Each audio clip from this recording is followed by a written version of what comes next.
사랑의 하나님, 저희가 이렇게 주님의 말씀을 대하기 위해 모였습니다. 저희가 비록 어려운 상황 속에서 얼굴을 마주대야 하고 나누진 못하지만 이렇게 온라인으로라도 말씀 나눌 수 있음에 감사합니다. 이 가운데 함께해 주시고 지혜 주시고 능력 주셔서 저희가 하나님의 말씀을 통하여 더욱 주님께 나아갈 수 있는 귀한 시간으로 역사해 주옵소서. 감사합니다. 아멘. 예수님의 이름으로 기도드렸습니다. 아멘. 아멘. 아멘. 네.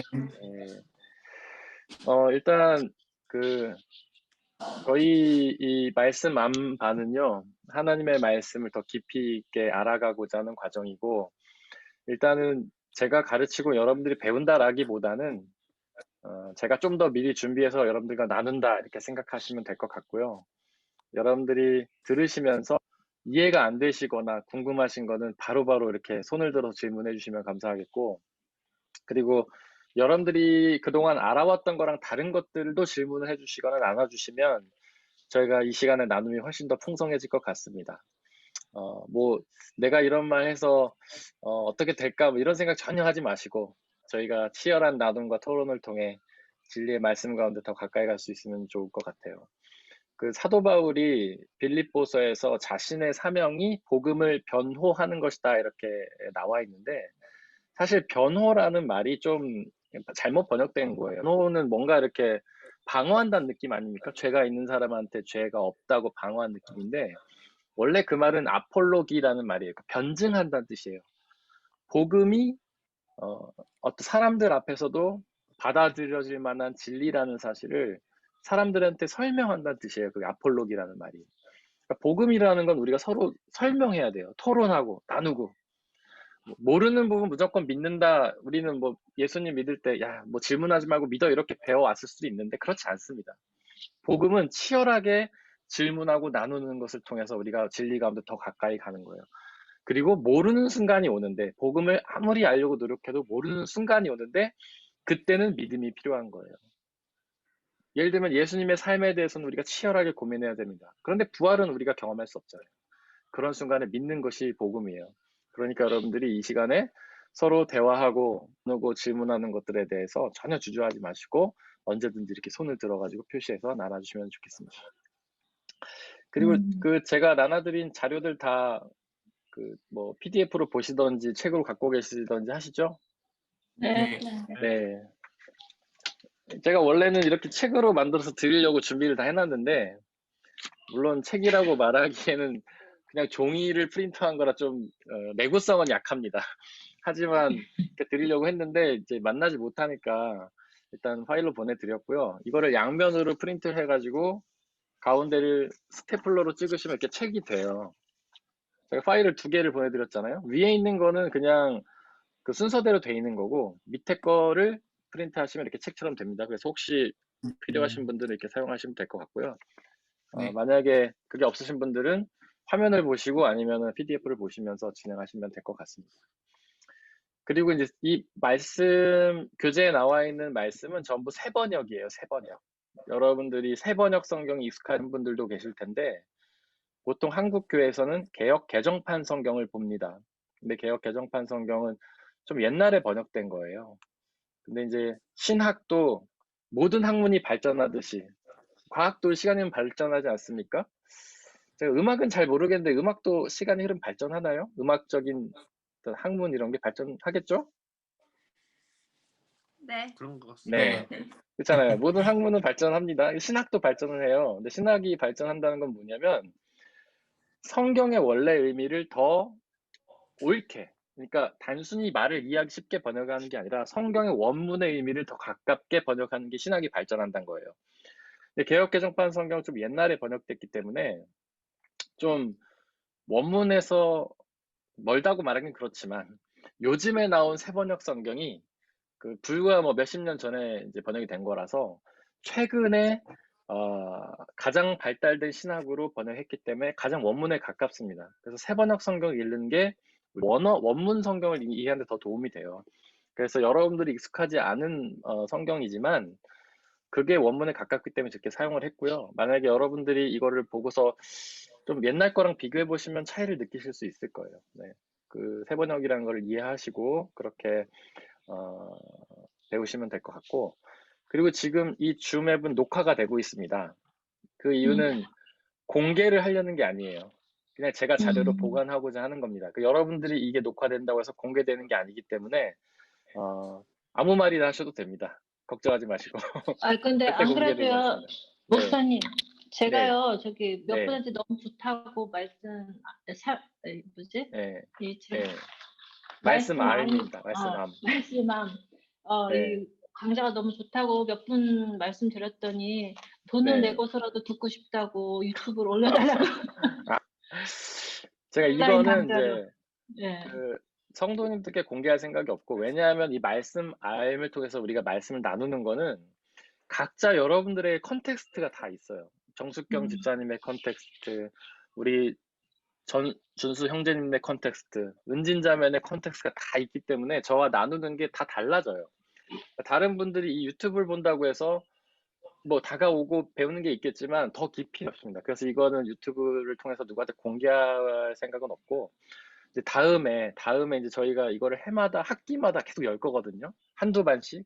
그럼 그때 참여해 주시면 너무 좋을 것 같고, 모르겠어요. 이제 저희 교회 성도님이 아닌 경우에는 뭐 집사님의 가족이나 이럴 경우에 저희가 공개할 수도 있겠지만, 저희 교회 성도님 경우에는 가능한 한 이렇게 저희가 대면을 통해서 하면 좋겠고, 만약에 저희가 이걸 공개를 하게 되면 여기 있는 분들에게 다 동의를 받아서 그렇게 해야 될 것 같습니다. 네, 그거는 그렇게 이해해 주시기 바라고요. 제가 서론이 좀 길었지만 이제 시작하려고 합니다. 네, 2과입니다. 오늘의 제목은 구원자 예수 그리스도입니다. 거기 보면 이제 질문이 있어요. 당신은 예수님을 어떤 분이라 생각하나요? 아마 여러분들이 뭐 모태 신앙도 있으시고 뭐 짧게 신앙생활 하신 분도 있을 거고, 다 여러분들 나름대로 예수님에 대한 생각이 있을 거예요. 그걸 이 시간에 좀 한번 들어보고 싶은데, 어, 제가 알아서 하라 그러면 안 할 거니까 제 마음대로 독재적으로 한번 시켜보도록 하겠습니다. 우리 정숙경 집사님께서 한번 먼저 나눠주시면 좋을 것 같아요. 집사님이 생각하는 예수님 어떤 분이신가요? 길이요, 진리요, 생명이요. 아, 정답이죠, 정답. 교과서에 나오는 거. 아, 정답입니다. 음, 네. 어떻게, 그런 것도 좋은데, 이제 집사님이 그동안 이제 살아오시고 신앙생활 하시면서 만나고 느끼고 경험한 예수님에 대해서 한번 나눠주시면 좋을 것 같아요. 음, 우리의 죄를 위해서 네, 정말 순교자적인 삶을 사시다가 네, 십자가를 지고 네, 네, 저희를 구원하신 분이라고 네, 생각하고 네, 진짜 연약한 자를 도우시고 네, 세우시고 네, 그리고 인간의 그런 윤리나 율법 이런 범죄에서 좀 벗어난 네. 그런 분이라는 생각을 많이 했어요. 아, 네. 감사합니다. 그 다음에 우리 천정민 형제님께서 한번 나눠주시면 좋겠습니다. 네. 네, 저는 워낙 이제 음악을 하다 보니까 네, 네, 이제 오디션 이제 이렇게 보러 가게 되거나 시험을 보러 가게 됐을 때 네, 특히 제일 많이 찾게 되는 분이 음, 예수님인 것 같은데, 네, 왜냐하면 저희는 항상 또 네, 나가기 직전이나 어떤 것들을 준비할 때 항상 떨리고 이렇게 네, 저희가 이렇게 감당하기 힘든 부분이 많이 있을 때 음, 좀 그럴 때마다 기도하고 네, 찾게 되고 더 이렇게 네, 간절히 이렇게 되는 것 같아서 늘 네, 저는 뭐 어떤 시험이든 어떤 걸 떠나서 네, 네, 늘 기도드리고 구했던 것 네. 같습니다. 예수님께. 아, 그러니까 요약하자면 의지할 만한 분이다 이렇게 요약을 할 수 있겠네요. 네, 저의 유일하신 의지하신 분이죠. 네, 네, 알겠습니다. 감사합니다. 맞아요. 네. 우리 성현민 자매님께는 예수님이 어떤 분이신가요?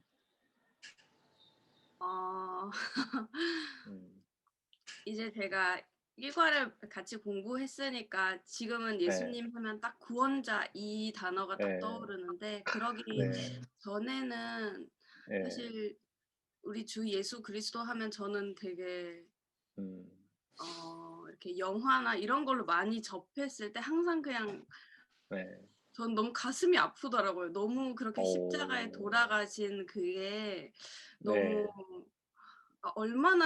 얼마나 힘드셨을까 하는 그게 항상 남아 있어서 그래서 어, 집에 있는 십자가도 예수님이 네, 이렇게 우리 죄를 사해 주시기 위해서 저렇게 돌아가셨다. 네. 그러니까 그걸 자꾸 저는 기억을 하게 되는 예. 딱 그런 것 같아요. 능력 있으시고 네. 정말 그런 분이시지만 네. 정말 사람의 모습으로 오셔서 네. 저희와 함께 이렇게 육을 정말 네. 네, 육으로 네. 오셔서도 그렇게 음. 저의 그러니까 모든 고통을 다 짊어지시고 가신. 그래서 네. 한켠으로는 전 좀 가슴 아픈 그런 게 저는 좀 있는 것 같아요. 그러니까 하나님과는 조금 다르게 조금 생각이 드는 부분이 좀 있어요, 저는. 네. 아, 네. 너무 감사합니다. 좋은 나눔. 우리 그 은진자매님은 예수님 어떻게 느끼시나요? 저도 그냥 네. 그러니까 저를 위해서 대신 돌아가신 분이라고 항상 생각은 하고 있어요. 네. 네. 저를 위해 돌아가시면 그렇죠. 너무 그런 그러니까 예수 그리스도에 대한 가장 중요한 부분이라고 할 수 있죠. 우리 준수 형제님은 어떻게 생각하십니까? 저는 네.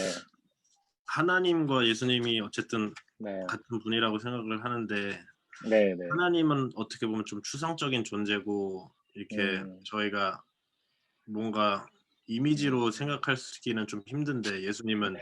인간의 몸으로 오셨기 때문에 네. 좀 우리가 같은 인간으로서 좀 음, 그런 걸 느낄 수 있는 것 같아요. 나를 사랑한다 네. 뭐 이런 거를 예. 보여주시기 위해서 꼭 우리 죄를 네. 사여 주시기 위해서 인간의 몸으로 오신 그런 분이라 좀 음, 저는 사랑의 존재로 더 음, 느껴지는 것 같아요. 예. 너무 좋은 나눔들 감사합니다. 여러분들의 얘기를 이제 이렇게 종합해보자면 어떤 보이지 않는 하나님이 보이는 인간의 모습으로 오셔서 우리와 똑같은 모습으로 우리를 동감하셨고 우리의 심정을 이해하셨고 우리가 친구가 되셨고 결국에 우리를 위해서 죽으신 분이다. 그렇게 이해를 이제 할 수 있을 것 같은데 아주 그게 예수님에 대한 가장 핵심적인 이해 중에 하나라고 할 수 있을 것 같아요. 좋은 나눔들 감사하고요. 그 말씀들에 대해서 저희가 좀 더 구체적으로 한번 나눠보도록 하겠습니다. 이제 이 과목이 구원자 예수 그리스도 이렇게 돼 있어요. 예수 그리스도. 근데 혹시 그리스도가 무슨 뜻인지 아십니까? 그리스도?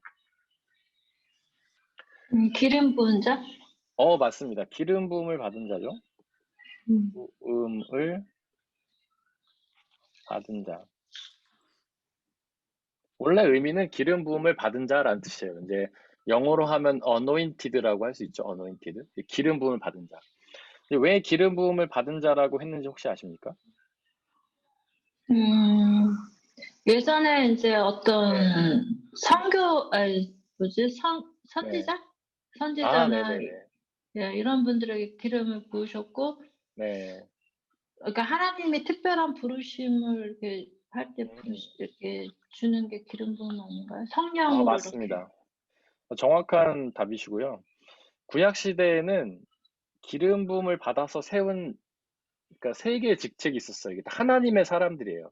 그러니까 하나님의 사람을 세울 때 이 세 개의 직책은 반드시 기름을 부어서 세우게 되어 있었어요. 이게 누구냐면 우리 집사님 말씀하신 대로 선지자. 근데 사실 이게 개역 개정판에는 선지자라고 되어 있는데 그 세번역에는 예언자라고 되어 있습니다. 똑같은 말이에요. 선지자, 예언자. 근데 선지자라는 말은 미래를 안다는 뜻이잖아요. 근데 성경에서 말하는 예언은요, 미래에 대한 말이 아니에요. 굉장히 중요합니다. 성경에서 말하는 예언은 하나님의 말씀을 의미해요. 그러니까 성경을 의미한다고 볼 수 있어요. 그러니까 선지자라고 하면 마치 미래를 아는 사람처럼 우리가 오해하는데 예언자는 하나님의 말씀을 듣고 전하는 사람을 말하는 거예요. 그래서 예언자라는 번역이 좀 더 정확한 번역이라고 할 수 있습니다.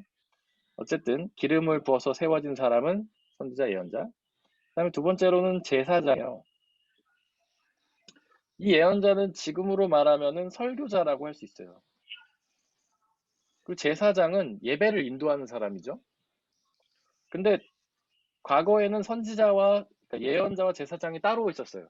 하나님의 말씀을 전하는 사람하고 예배를 인도하는 사람이 따로 있었어요. 근데 지금은 통합이 됐죠. 목사가 선지 제사장 역할을 같이 합니다. 그래서 저희가 목사 안수 받을 때 교육을 받는데 이런 교육을 받습니다. 지금의 목사는 구약 시대의 선지자와 제사장이요, 막 이런 거를 배우거든요. 어쨌든 지금의 목사가 이 설교자와 예배 인도자의 역할을 같이 한다고 보시면 되고, 그리고 세 번째로 기름 부음을 받아서 세운 사람은 왕, 왕. 예. 나라를 다스리는 사람. 그러니까 이스라엘은 나라를 다스릴 때도 하나님의 뜻에 따라 다스리고, 그 다음에 예배를 인도할 때도 하나님의 뜻에 따라 하기 때문에 이 모든 세 개의 직책은 하나님의 기름 부음을 받은 사람들이 세워졌던 거예요.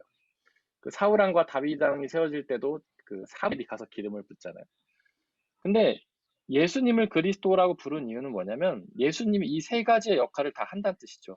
예수님이 예언자, 하나님의 말씀을 전하는 역할도 하시고, 예수님이 예배 인도자의 역할도 하시고, 그리고 예수님이 이 세상의 나라와 하나님 나라를 통치하시는 왕의 역할도 감당하신다. 그래서 예수님을 그리스도라고 불렀던 겁니다.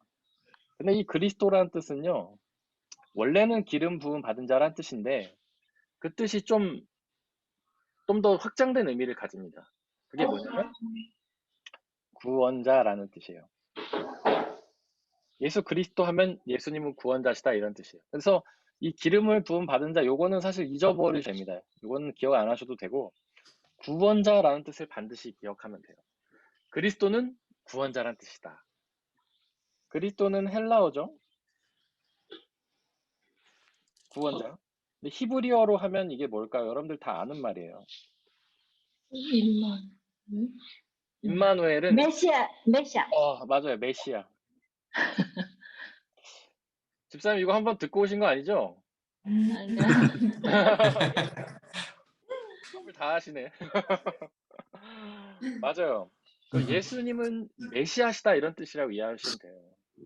근데 제가 이걸 왜 이렇게 설명을 드리냐면 사실 신앙생활을 오래 한 분들 중에서도 그리스도의 뜻을 잘 모르는 분들이 계세요. 마치 그리스도가 이름인 줄 아는 분이 있는 거예요.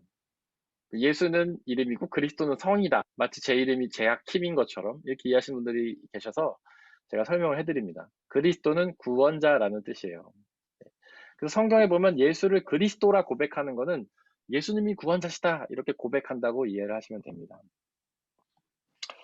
1번에 보면 예수님은 하나님이 보내신 유일한 구원자다 이렇게 되어 있죠. 네. 우리의 구원자는요 예수님밖에 없는 거예요. 다른 종교에는 구원이 없다고 말할 수밖에 없어요. 왜냐하면 우리에게는 오직 예수님만이 하나님께서 보내신 유일한 구원자이기 때문에 그렇습니다. 그런데 뭐 그런 질문이 가능하긴 하죠. 어떤 사람들이 그러면 예수님 오시기 전에 하나님 믿었던 사람들은 어떻게 하냐? 예를 들면 모세나 다윗, 아브라함 이런 사람들은 예수님 오시기 전에 하나님 믿었던 사람들인데 이 사람들은 예수님을 믿지 못했는데 그럼 어떻게 구원을 받냐? 이런 질문이 가능하죠. 그런데 우리는 구원에 대해서는요, 모른다라고 말하는 게 정답이에요. 성경이 우리에게 예수님을 구원자로 보내셨다라는 사실만 우리는 말할 수 있어요. 그건 성경이 가르치고 있는 바기 때문에. 그러니까 아브라함이나 모세나 다윗이 구원을 얻을 수 있을까 없을까 이 질문에 대해서 우리는 모른다라고 대답을 할 수밖에 없는 겁니다. 거기 보면 성경 말씀이 나와 있죠. 여러분들 제가 1초만 자리를 비우도록 하겠습니다. 1초.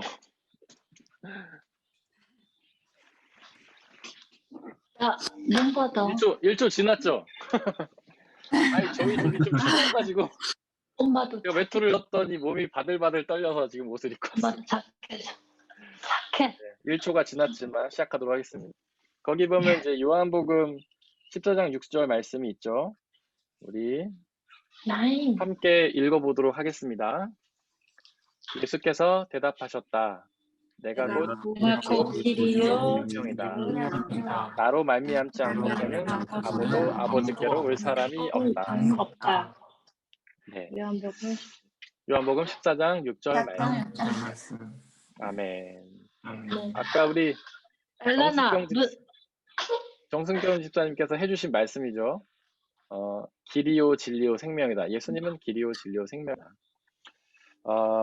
거기 보면 이제 길이라고 나와 있는데 그 초대교회 성도들이 사람들에게 불리던 이름이 있었죠. 그 안디옥, 우리가 잘 아는 그리스도인이라는 말이 원래 이제 안디옥 교회 성도들을 사람들이 비난하는 말이었죠. 그 안디옥 교회 성도들한테 야, 저 사람들은 그리스도인들이야. 예수님을 믿는 사람들이야. 이렇게 하면서 그들을 비난했던 거죠. 잘 들리십니까? 네. 예. 네. 그런데 사실은 그거는 이제 안디옥 교회 성도들에게 붙여진 별명이고 원래 그리스도인들에게는 다른 별명이 있었어요. 그게 뭐냐면 그 길을 가는 사람들이다라는 별명이 있었어요. 그 길을 가는 사람들. 초대교회 성도들의 가장 먼저 들었던 별명이에요. 이거는 우리에게 잘 알려지지 않은 바죠. 우리는 당연히 그리스도인들이라는 별명이 있었을 거라고 생각하는데 최근에 어떤 신학자가 논문을 통해서 발표를 한 거예요. 초대교회 성도들은 그 길을 걷는 사람들이라는 별명을 가지고 있었어요. 왜냐하면 예수님께서 요한복음 14장 6절에서 말씀하신 것처럼 내가 길이라고 말씀하셨기 때문에. 거기 그 바울이 그런 말 하죠. 예수님을 믿는 사람들은 십자가의 도를 믿는 사람들이다. 도. 이 동양에도 보면 도상 있잖아요. 도. 이 도가 무슨 도입니다. 길도잖아요. 길도. 뭔가 어떤 특별한 길인 거죠. 네. 그런데 동양에서 말하는 도사상은 어떤 삶의 어떤 궁극적인 진리를 깨닫고자 하는 도였고, 예수님이 말하는 도는 다른 도죠. 다른 길이에요. 이 길은 어떤 길인가요? 예수님 말씀하신 길은? 좁고 협착한 길. 네, 좁은 길. 맞아요. 좁은 길인데, 이거는 길의 특징을 설명하는 말이고, 길의 목적지가 어디입니까? 예수라는 길을 통하면 어디로 갈 수 있죠? 하나님. 예, 하나님께로 갈 수 있는 거예요. 이 길은 하나님께로 가는 길이죠. 이 길은 하나님 나라로 가는 길. 정숙경 집사님 말씀하신 것처럼 이건 좁은 길이죠. 예수 그리스도를 믿으면 구원을 얻는다라는 말을 뭐 그렇게 말하잖아요. 예수 그리스도를 믿기만 하면 구원을 얻는다. 그러니까 마치 믿음이 되게 쉬운 것처럼 말하지만 사실 믿음은 어려운 것이죠. 좁은 길이에요. 그리고 마라톤을 하는 것처럼 평생 뛰어야 되는 힘든 길이고 예수님 그렇게 말씀하셨죠. 누구나 가기를 원하지만 아무나 갈 수는 없는 곳. 나더러 주여 주여 하는 자마다 다 들어갈 것이 아니다. 하나님 나라로 가는 거는 어려운 거예요. 그러니까 여러분들이 너무 쉽게 생각하면 안 되고 평생을 우리가 기도하고 노력하면서 갈 수 있는 그런 길이다. 이렇게 이해하시면 됩니다. 예수님을 길이라고 이해하는 건 굉장히 중요합니다. 예수님은 구원자시잖아요. 구원자. 구원이라고 하는 말은 소테리아라는 말이에요. 이것의 원래 뜻은 뭐냐면 어디에 빠져있는 사람을 건져낸다는 뜻이에요. 예를 들면 어떤 어린아이가 물속에 빠져서 허우적거리고 있는데 걔를 잡아서 물 밖으로 건져내는 것. 이게 구원이라는 말이에요. 그러니까 구원이라는 말은요. 어디에 빠져있는 것을 전제로 하는 말입니다. 예수 그리스도께서 우리를 구원하신다는 말은 우리가 어디에 빠져있는 것을 전제하는 말이에요. 우리가 어디에 빠져있는 걸까요? 세상에 죄에 빠져있다. 죄에 빠져있죠. 죄에. 죄에서부터 건져내는 게 구원이에요. 네. 그러면 죄가 무엇인지 정확하게 이해를 해야 됩니다. 여러분들 죄가 뭐라고 생각하십니까?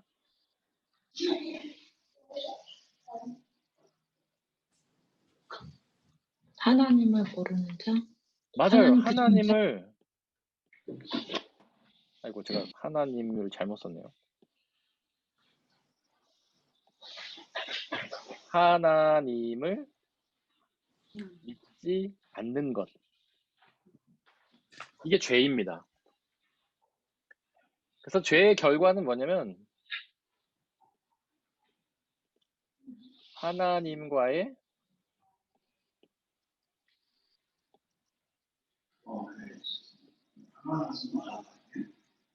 분리. 하나님을 믿지 않는 사람은 하나님과 분리되는 거예요.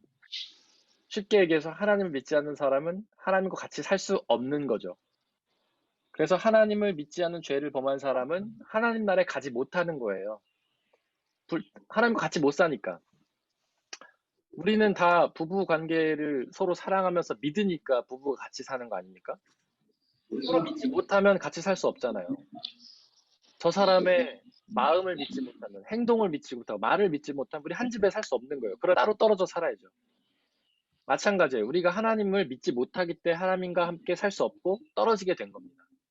그래서 이 죄로부터 구원을 받아야지, 죄를 회개해야지 다시 하나님과 살 수 있는 거예요. 회개가 필요합니다. 회개. 죄를 회개해야 우리는 하나님과 함께 살 수 있어요. 회개가 무슨 뜻이죠? 회개? 원래 회개라는 말은 메타노이아라는 말이에요. 이 말의 원래 의미가 뭔지 아십니까? 돌이키는 자? 맞아요. 돌이키는 것이에요. 는 것. 방향을 바꾼다는 뜻이에요. 다른 말로 하면 다른 길을 간다는 거예요. 다른 길을 간다. 다른 길을 간다. 원래는 예수님이 아닌 길을 가다가 이제 예수라는 길을 걷는 게 바로 회개입니다. 예를 들어서 다름슈타트에서 프랑크푸르트를 가고 싶은데 하이델베르크행 기차를 타면 그게 제대로 된 길을 가는 건가요? 잘못된 길을 가는 건가요? 잘못된 길. 잘못된 길이죠. 서로 반대 방향이잖아요. 프랑크푸르트를 가고 싶은데 하이델베르크행 기차를 타면 그럼 어떻게 합니까? 우리가 만약 기차를 잘못했다고 생각하면 에이, 언젠간 도착하겠지. 그리고 기차를 계속 타고 있으면 언젠가 프랑크푸르트에 갈까요? 아니요. 절대 안 가죠. 우리가 행해야 되는 가장 빠른 방법이 뭡니까? 바로 그 기차에 내려서 다른 기차로 바꿔 타는 거잖아요. 다른 길로 가야 되는 거예요. 우리가 예수가 아닌 길을 가고 있었다면 하나님께로 가고자 하면 가장 빨리 우리가 할 수 있는 것은 길을 바꿔야 되는 거예요. 예수라는 길로 바꿔야 되는 거예요. 그게 바로 회개예요. 회개. 그렇다면 그러니까 예수라는 길 말고 우리가 원래 가고 있던 원래의 길은 뭘까요? 원래의 길. 나의 길. 예, 맞아요. 나의 길. 믿지 않는 길. 그것은 곧 나의 길이에요. 정숙경 집사님 예습하고 오신 것 같은데요. 이미 다 알고 계시네요. 나의 길. 네, 새로워요. 그러니까 죄라는 거는 결국 하나님을 믿지 않는 건데 나를 믿는 거예요. 나를 믿는 거.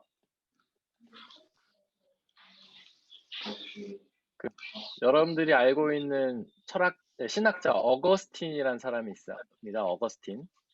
어거스틴은 죄를 뭐라고 정의를 했냐면 교만이라고 정의했습니다. 교만. 이거는 휘브리스라는 말이에요. 결국 죄는요, 하나님을 믿지 않는 건데 결국엔 나를 믿는 거예요. 나를. 이런 질문도 가능하죠. 죄는 우상 아닙니까? 물질과 명예와 권력을 섬기는 게 죄 아닌가요? 물질, 권력, 명예. 그것도 죄죠. 이게 우상이에요. 근데 이 우상의 본질이 뭡니까? 결국엔 나라는 거예요. 나. 물질을 왜 구하죠, 우리가? 내가 잘 먹고 잘 살기 위해서.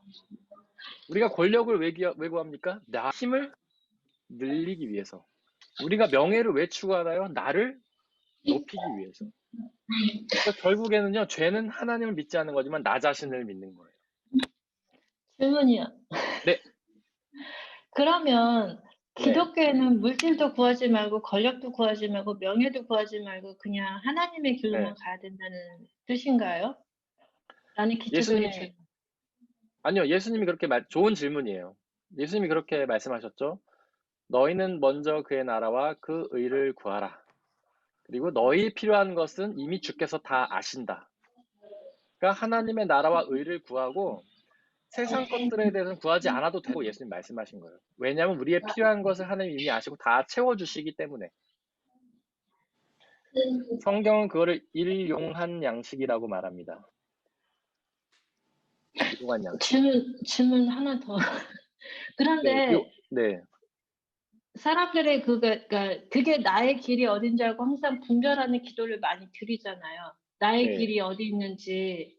그러니까 내가 뭐 첼로를 하고 싶은데 나는 여기서 최고가 되고 싶은데 이게 나의 길이 아니 첼로? 그건 너무 확실한 거니까 뭐 다른 예를 들면 내가 뭐를 하고 싶은데 이게 자꾸 안 되는 경우가 많잖아요. 근데 나는 하나님 안에 살고 있고 하나님의 뜻에 의해서 이렇게 살아가고 있는데 이 길이 자꾸 안 될 때는 내가 지금 하나님의 길을 걷지 않고 있는 것인가? 라는 의구심도 많이 들 때가 많거든요. 질문도 많이 받고. 네. 그러니까 집사님 질문의 핵심은 우리가 뭔가를 하고 있는데 그게 잘 안 되면 준의 길이 맞는지가 의심스럽다는 거죠. 그러니까 그런 길도 내가 구하면 안 되는 건지. 그러니까 우리가 살아가다가 보면 나는 물론 그의 나라와 그의 의를 구하지만 내 삶도 있는 거잖아요. 내가 살아갈 때 내가 일을 해야 되는 거고 직장도 구해야 되는 거고 뭐 여러 가지 그런 것도 해 나가야 되는데 그게 안 풀릴 때가 많이 있을 때 그건 내가 하나님 안에서 살고 있지 않는 것인가 아니면 이 뜻이 하나님 뜻이 아닌 것인가? 이게 그럼 하나님 뜻은 어디에 있는 거지? 이렇게 헷갈릴 때가 많이 있거든요. 살다 보면. 네, 너무 좋고도 어려운 질문이기도 합니다. 근데 제가 빌립보서에 보면 너희는 모든 일을 기도와 간구로 하라 이런 말씀이 있어요. 기도와 간구로 하라. 기도랑 간구는 다른 거예요. 기도는 프로슈케고 간구는 데시스라는 말입니다. 기도는요. 예수님이 그랬죠. 너희는 먼저 그의 나라와 그의 의를 구하라. 이게 기도예요. 하나님의 뜻을 구하는 게 기도예요. 간구는 뭐냐면 나의 뜻을 구하는 게 간구입니다. 근데 기도와 간구를 하라고 했을 때는 기도를 먼저 하고 간구를 다음에 하라 이런 뜻이에요. 그건 뭐냐면 내 개인적으로 구하되 하나님의 뜻 안에서 구하라는 거예요. 만약에 우리가 우리의 삶에 필요한 것들을 구할 수 있죠. 나의 뭐 미래를 대해서 이 지금 하나님이 원하시는 직장인지. 근데 그거를 하나님의 뜻 안에서 구하라는 거죠. 하나님 내가 이게 하고 싶어요. 내가 원하는데 해주세요. 이게 아니고 하나님 이게 하나님의 뜻이라면 내가 이 길을 걷게 해주세요라고 기도를 하는 거죠. 그럼 하나님이 응답을 주시는데 만약에 내가 노력을 함에도 불구하고 그 길이 막힌다. 그러면 하나님의 뜻이라고 우리는 이해할 수 있는 거죠. 그러면 또 다른 길을 향해서 우리는 나아가야 돼요. 근데 하나님이 야, 너 이 길을 가라 라고 얘기해 주시면 너무 좋겠지만 그런 경우도 있지만 아닌 경우가 더 많잖아요. 성경에도 보면 아주 특별한 몇몇 사람에게만 하나님이 그의 길을 인도하십니다. 예를 들어 아브라함, 야 너는 내가 가라고 하는 대로 가. 얼마나 클리어합니까? 모세에게 야 너는 이집트로 가서 이스라엘을 구원해내. 얼마나 명확해요. 근데 이런 사람이 별로 없다는 거죠, 성경에. 전 인류를 통해 얼마나 많은 신앙인들이 있었는데 그런 사람들은 손에 꼽힐 만큼밖에 안 된다는 거예요. 나머지 사람들은 하나님이 특별히 말씀하시지 않아요.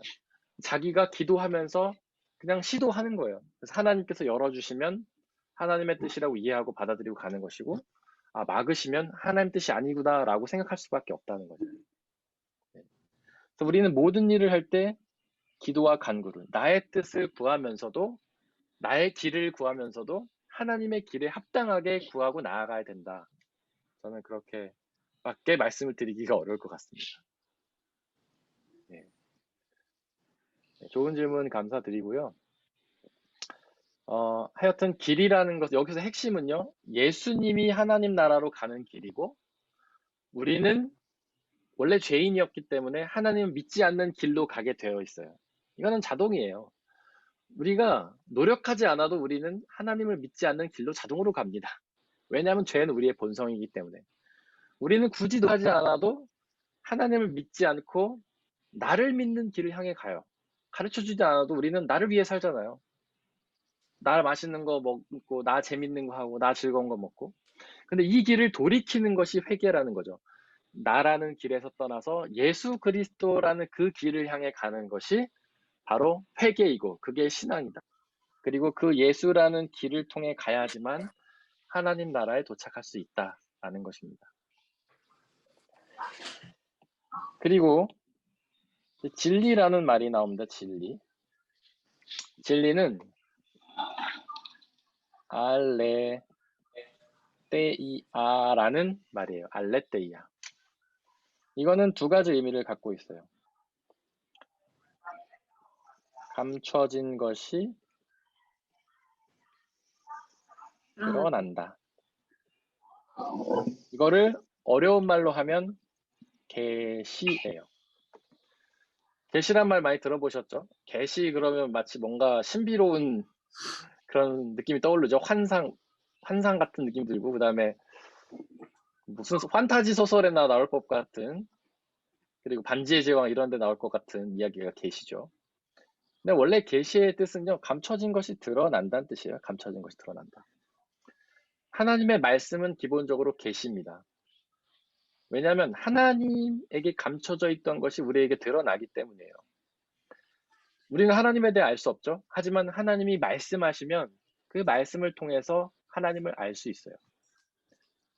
여러분들, 제가 제일 좋아하는 게 뭔지 아시죠? 제일 좋아하는 음식? 김치. 아니에요. 알 수가 없죠. 왜냐하면 여러분들은 제 마음을 볼 수가 없으니까. 하지만 제가 말을 하면 이제 아는 거잖아요. 저는 계란을 제일 좋아합니다. 여러분들 알죠? 저는 하루에 계란. 네? 계란? 준수 형제 계란 좋아해요? 뭔가 통하는데요? 네. 저는 계란 하루에 뭐 4-5개씩 먹어요. 근데 제가 말을 했기 때문에 여러분들이 이제 알게 됐잖아요. 제가 말하지 않으면 모르죠? 근데 말을 했으니까 여러분들이 알게 됐잖아요. 목사님은 계란을 좋아하시는구나. 이게 계시라는 거예요. 우리는 하나님에 대해서 알 수 없지만 하나님이 말씀을 통해 계시하면서 하나님을 알 수 있어요. 그런데 그 수많은 계시들, 성경에 보면 성경에 나타나 있는 말씀들이 다 하나님의 계시죠. 구약 성경부터 신약 성경까지 모든 게 다 하나님의 뜻이잖아요. 우리는 그 말씀을 통해서 감춰져 있던 하나님의 뜻을 알죠. 근데 그 중에 핵심, 성경을 한마디로 줄이면 뭔지 아십니까? 성경을 한 문장으로 줄이면 뭔지 아세요? 예수 그리스도. 맞아요. 예수 그리스도는 우리의 구원자시다 이거예요. 성우민 자매님은 공부를 잘하는 학생입니다. 항상 보면은 핵심을 잘 찔러요. 네. 근데 구약이라는 게 있죠. 구약. 그 다음에 신약 있죠. 뭐 우스갯소리로 우리가 세상의 약을 먹으면 세상의 육체의 질병을 고치지만 영혼의 질병을 고치기 위해서는 구약과 신약을 먹어야 된다. 뭐 이렇게 얘기하는 사람도 있는데, 이 구약이라는 게 옛 약속이란 뜻이죠. 알테 테스타먼트. 이게 뭐냐면 메시아, 그리스도, 구원자가 오실 것이라는 약속이죠. 신약은 새로운 약속이에요. 그 메시아가 오셨는데 그분이 예수님이시다. 그리고 이 예수님이 다시 오실 것이다. 다시 오셔서 우리의 죄를 용서하시고 우리의 구원을 완성하시고 하나님의 나라를 완성하실 것이다. 구약과 신약의 핵심이 이거예요. 구약은 메시아가 오실 것이다. 신약은 그 메시아가 예수님이다. 예수님이 다시 오셔서 우리를 구원하실 것이다. 그러니까 성경을 한 줄로 요약하면 예수 그리스도께서 우리를 구원하신다죠. 그러니까 이 진리, 감춰진 것이 드러나는 계시의 핵심은 바로 예수 그리스도라는 거예요. 예수님이 진리라는 말의 뜻은 그겁니다. 그냥 막연히 그분은 진리야. 요즘 진리라는 말 유행하죠. 뭐 떡볶이가 진리야, 만두가 진리야 그런 말 쓰죠. 그게 무슨 뜻이에요? 뭐 제일 맛있다 이런 뜻이잖아요. 예수님은 그런 뜻으로 진리가 아닙니다. 예수님은 하나님이 우리에게 드러내려고 하셨던 계시 중에서 핵심, 하나님이 우리에게 정말 말씀하고자 하는 핵심이 예수님이다 이런 뜻인 거예요. 그다음에 이 진리의 두 번째 뜻은 뭐냐면요. 영원히 변하지 않는 사실이란 뜻입니다. 영원히 변하지 않는 사실. 여러분들 떡볶이 진리 많습니까? 아니요. 맞아요? 은진자매는 맞다고 고개를 끄덕끄덕했어요. 야, 그럼 아무리 떡볶이가 진리여도 삼시세끼 영원히 떡볶이만 먹고 살 수는 없잖아요. 언젠간 질리지 않습니까? 영원히 변하는 게 아닌 거예요. 변해요, 언젠가는. 은진자매님이 나이가 60, 70대서도 떡볶이만 좋아하실지는 알 수 없죠. 그때 가봐야 알죠. 영원히 변하지 않는 게 아니에요. 이 세상에는요, 진리가 없어요. 어떤 사람들은 과학적 진리 이런 말을 쓰는데 과학적 사실은 진리가 아닙니다. 계속 변해요. 불과 1, 200년 전에는 고전 물리학이 진리였어요. 그 시간은 뭐 있죠? 시간은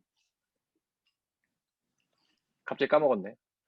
하여튼 네, 고전 물리학 시간과 무게가 뭐 비례해서 힘이 늘어난다든지 아니면 중력의 법칙 위에 힘을 떨어뜨리면은 무거운 게 더 빨리 떨어진다 이런 게 고전 물리학이잖아요. 근데 그게 옛날에는 진리로 받아들여졌어요, 사람들이. 그런데 양자역학이 나오면서 그 물리학이 다 깨졌어요. 양자역학은 그러니까 우리의 눈으로 볼 수 없는 미세한 미립자는 그런 고전 물리학과는 전혀 상관없이 움직인다는 거 아니에요. 그리고 시간도 마찬가지죠. 우리는 시간이 흐른다고 생각했어요. 모든 사람이 똑같은 시간을 간다고 생각했어요. 근데 우주에 나가면요, 그 시간이 다르게 흘러요. 그 인터스텔라라는 영화 보면 나오는데 그 우주인들이 달에 잠깐 내려갔다 왔더니 우주선에 타고 있는 사람보다 훨씬 늙어서 탔어요. 근데 그게 뭐냐면 우주 밖 공간은 지금과 시간이 다르게 흐른다는 거예요. 근데 그게 과학적으로 지금 밝혀진 일들이에요. 그러니까 불과 100년 전에 밝혀진 것과 지금이 과학이 밝힌 것은 완전 다른 사실인 거예요. 과학은 진리가 아닌 거죠. 양자역학도 시간이 흐르면 깨질 겁니다. 지금 뭐 옛날엔 나노 입자가 제일 작다고 했는데 지금은 그거보다 더 작은 입자가 계속 나오고 있잖아요. 그러니까 과학은 진리가 아닌 거예요. 여러분들이 배우고 있는 음악적인 것도 지금은 진리라고 받아들여지는 것들이 좀 지나면 흐를 겁니다. 바로크 시대에는 바로크 음악이 진리였죠. 르네상스에는 르네상스가 진리였고 요즘엔 현대 음악이 진리지만 좀 지나면 또 새로운 것들이 나와서 그것들을 무너뜨릴 거예요. 이 세상에는 진리가 없는 거예요. 그러나 예수 그리스도는 영원히 변하지 않습니다. 하나님이 2000년 전부터 계시하셨던 예수님. 그 예수님이 2000년이 지난 우리도 똑같이 믿고 있잖아요. 그분이 성경에 말하고 있는 것들은 아직도 우린 진리로 받아들여지죠. 그 누구도 거부할 수 없어요. 영원히 마찬가지일 겁니다. 예수 그리스도가 우리를 죄에서 구원해서 영생을 주실 것이라는 사실은 영원히 변하지 않아요. 그러니까 예수님이 진리인 것이죠. 요한복음 8장 32절 말씀 다 아시죠? 다 외우시죠? 제가 가장 좋아하는 말씀입니다. 진리를 알자니 내가 너희를 자유케 하리라. 진리가 너희를 자유케 하리라. 네. 여기서 진리는 예수님을 말하죠. 알지니 진리가 너희를 자유케 한다. 구원을 하신다는 거죠. 죄로부터 저는 구원. 예수님이 우리가 아는 것과 너무 다른 얘기를 하시네요. 우리는 예수님을 어떻게 해야 구원 얻는다고 생각해 왔습니까? 믿으면 믿어야지 된다고 그랬죠. 근데 예수님은 알아야 된다고 말씀하시네요. 완전 다른 얘기를 하고 계십니다. 물론 제가 아까도 말씀드렸지만 중요한 거는 이제 단계라는 게 있죠. 예수님을 우리는 먼저 알아야 해요. 믿고 알아야 해요. 그 다음에 알려고 노력해도 알 수 없는 순간이 와요. 예를 들면 우리는 예수님의 삶을 복음성을 통해서 알 수 있어요. 아, 예수님이 나사렛 베들레헴에서 태어나셨고 나사렛에서 활동하셨고 어떤 사람을 치유하셨고 십자가에 달려 죽으셨다. 이건 우리 알 수 있죠. 그런데 아무리 알려고 해도 알 수 없는 순간이 있어요. 부활 알 수 있습니까? 부활을 우리는 모르잖아요. 부활의 예수님 본 적도 없잖아요. 알 수 없어요. 알 수 없는 순간이 오는데 그때 필요한 것이 믿음이에요. 물론 어거스틴이라는 신학자는 우리는 알기 위해 믿는다 이런 말을 했어요. 그 사람은 믿음이 먼저라고 말한 거죠. 믿음, 암. 이것도 일리가 있죠. 우리는 하나님을 믿어야 그분을 알고 싶잖아요. 믿지 않는데 무슨 알고 싶어 할 수가 있습니까? 이게 서로 이게 뭐가 우선이다라고 할 수 없지만 하여튼 예수님을 믿음에 있어서 알면 굉장히 중요하다는 거예요. 우리는 믿음을 강조하면서 알을 무시하죠. 그냥 믿기만 하면 되지 알 필요가 뭐 있어. 한국에 있는 신앙인들은 믿는 일에는 열심히 하지만 아는 일에는 게을리합니다. 기도에는 열심히 가는데 성경 공부는 안 와요. 믿음이 중요하다고 생각하기 때문에 그런 거예요. 근데 믿음과 알면 둘 다 중요한 겁니다. 굉장히 중요해요. 예수님이 말했잖아요. 진리를 알지니 진리가 너희를 자유케 한다. 그래서 여러분들은 아주 잘하고 계신 겁니다. 예수 그리스도라는 진리를 알려고 노력하시는 거 보면 잘하고 계신 거예요. 근데 여기서 안다라는 말은요. 기노스코라는 말이에요. 5가지 뜻이 있어요. 5가지. 이거는 여러분들이 외우셔야 돼요. 1번 하나님을 알아야 됩니다. 자꾸 하님이라고 쓰네요. 하나님인데.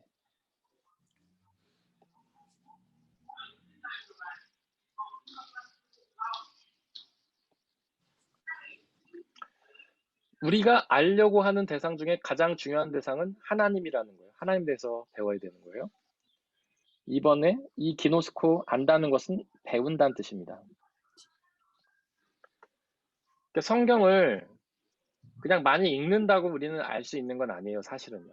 물론 성경 통독도 중요하죠. 우리가 시간이 날 때 계속해서 하나님의 말씀을 읽는 것은 굉장히 중요한 일입니다.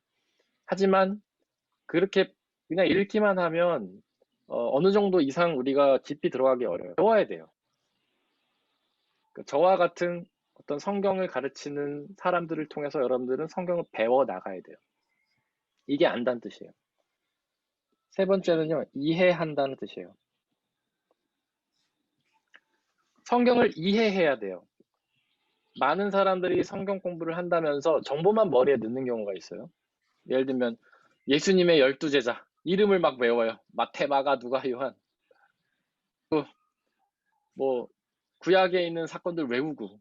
여러분들 그거는 물론 좋은 일이지만 그것보다 더 중요한 건 이해하는 거예요. 성경 말씀이 무슨 뜻인지를 이해하는 거예요. 이거 무슨 뜻이 이해하려면 굉장히 여러 가지 작업이 필요합니다. 성경의 단어가 무슨 뜻인지, 그 성경의 배경은 무엇인지, 그 사람들의 문화가 뭔지, 언어의 특징이 무엇인지 여러 가지를 통해서 우리가 나가야 돼요. 근데 이거는 배운다는 것과 연관이 있죠. 그렇게 여러 가지, 그러니까 저같이 신학 교육을 받은 사람들을 통해서 성경의 것들을 배운 다음에 이해해야지 아는 거예요. 그냥 정보를 넣는 건 아는 게 아닙니다. 4번째는요, 경험하는 거예요. 경험. 여러분들이 알고 있는 성경의 지식들을 삶 속에서 경험하는 거예요. 예를 들면 예수님이 구원자다. 죄는 하나님을 믿지 않고 나를 믿는 거다. 이거 배웠어요. 이해했어요. 그다음 삶 속에서 경험하는 거예요.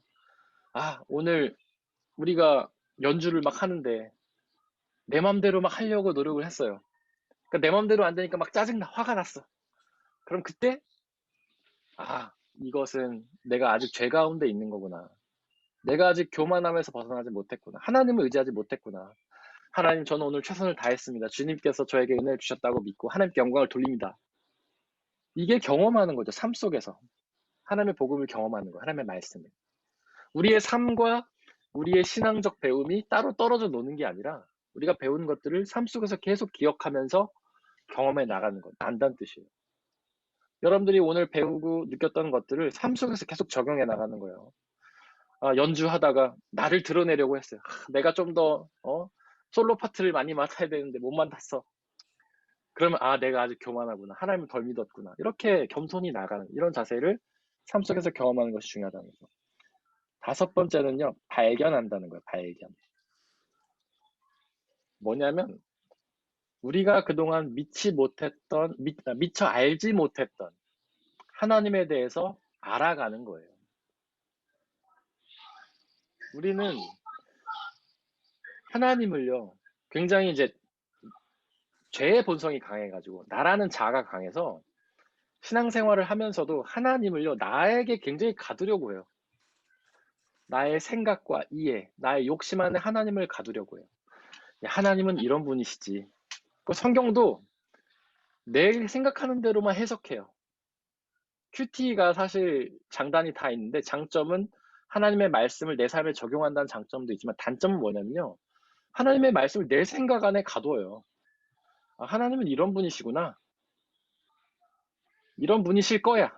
하나님 내가 원하는 대로만 역사하셔야 돼. 내가 바라는 걸 다 주셔야 돼. 하나님은. 내가 기도는 다 응답해 주셔야 돼. 계속 나 안에 가둬. 그런데 하나님은 내 생각보다 훨씬 더 위대하신 분이에요. 전능하신 분이시고 전지하신 분이에요. 내가 생각할 수 없는 것도 다 행하시는 분이시고 내가 미처 알지 못하는 것도 다 아시는 분이에요. 우리의 마음을 열고 나의 생각을 깨버리고 그 하나님을 발견해 나가는 것. 이게 하나님을 아는 거예요. 성경을 내 생각과 지식 안에 가두고 그 성경을 보는 게 아니라 나의 생각을 완 넓히고 하나님의 뜻을 받아들이는 것. 그것이 바로 발견하는 겁니다.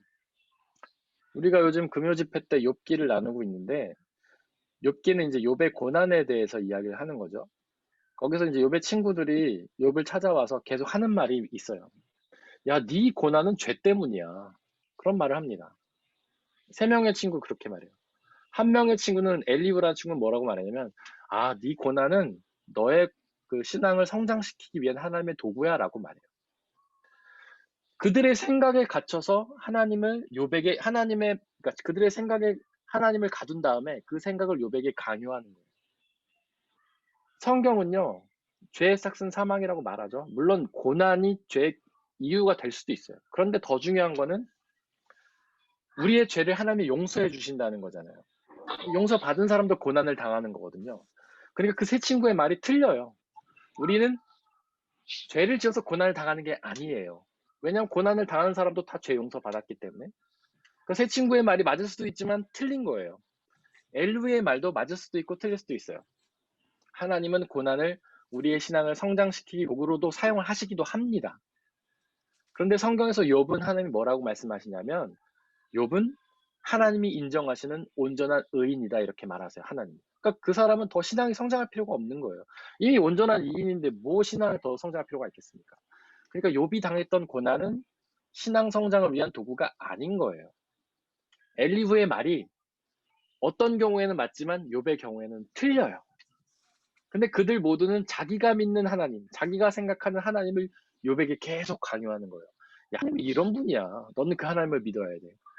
하나님은 죄 지면 고난 주시는 분이야. 하나님은 너의 신앙을 고난을 통해 훈련시키는 분이야. 그러니까 너는 빨리 회개해야 돼. 이렇게 하면서 자기가 믿는 하나님을 계속해서 강요합니다. 이게 문제라는 거예요. 우리는 하나님을 발견해야 돼요. 우리의 생각보다 훨씬 더 크신 하나님을 발견해야 돼요.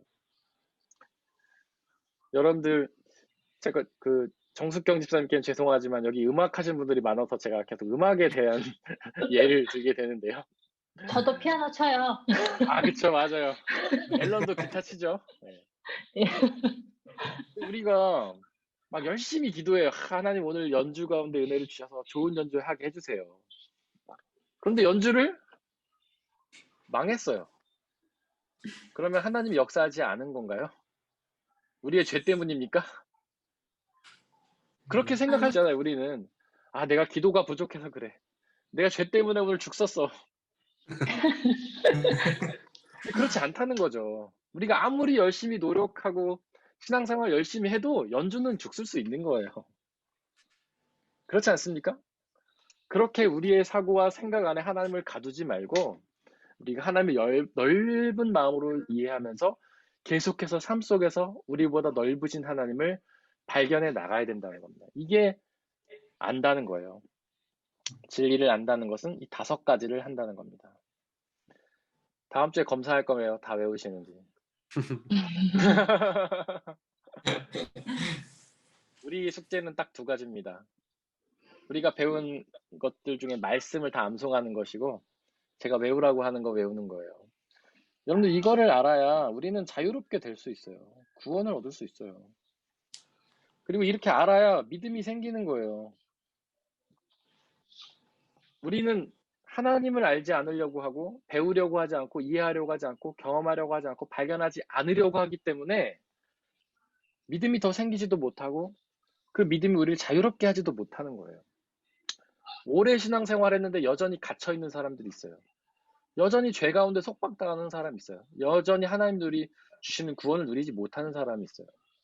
그거는 복음이 문제가 아니고 그 사람이 진리를 제대로 알지 않기 때문이에요. 예수님이 그런 말씀 하십니다. 이미와 아직 아니. 너희가 내 이름으로 귀신을 내쫓으면 하나님 나라가 너희 가운데 이미 임했다. 예수님이 그렇게 말씀하세요. 그러니까 그 귀신을 내쫓았단 말은 하나님을 온전히 믿었다는 뜻으로 이해하시면 돼요. 그러니까 하나님을 온전히 믿으면 하나님 나라가 이미 너희 가운데 임했다는 겁니다. 근데 아직 완성되지는 않은 거예요. 여러분들 마음속에 이미 하나님 나라예요. 하나님이 여러분 가운데 계시잖아요. 하나님을 믿으니까. 그러니까 여러분들이 이미 하나님 나라예요. 여러분들의 가정이 하나님 나라예요. 하나님 믿는 사람이 모여 있잖아요. 하나님 나라죠. 하나님 나라가 이미 임했어요. 그러면 그 나라에서 누릴 수 있는 자유를 우린 이미 누려야 돼요. 완전하진 않더라도. 하나님 나라의 기쁨을 우린 이미 누려야 돼요. 완전하진 않다 하더라도. 하나님 나라의 평화를 우리는 이미 누려야 돼요. 완전하지 않다 하더라도. 만약에 누리지 못하고 있다면 우리는 진리를 제대로 알지 못하기 때문인 겁니다.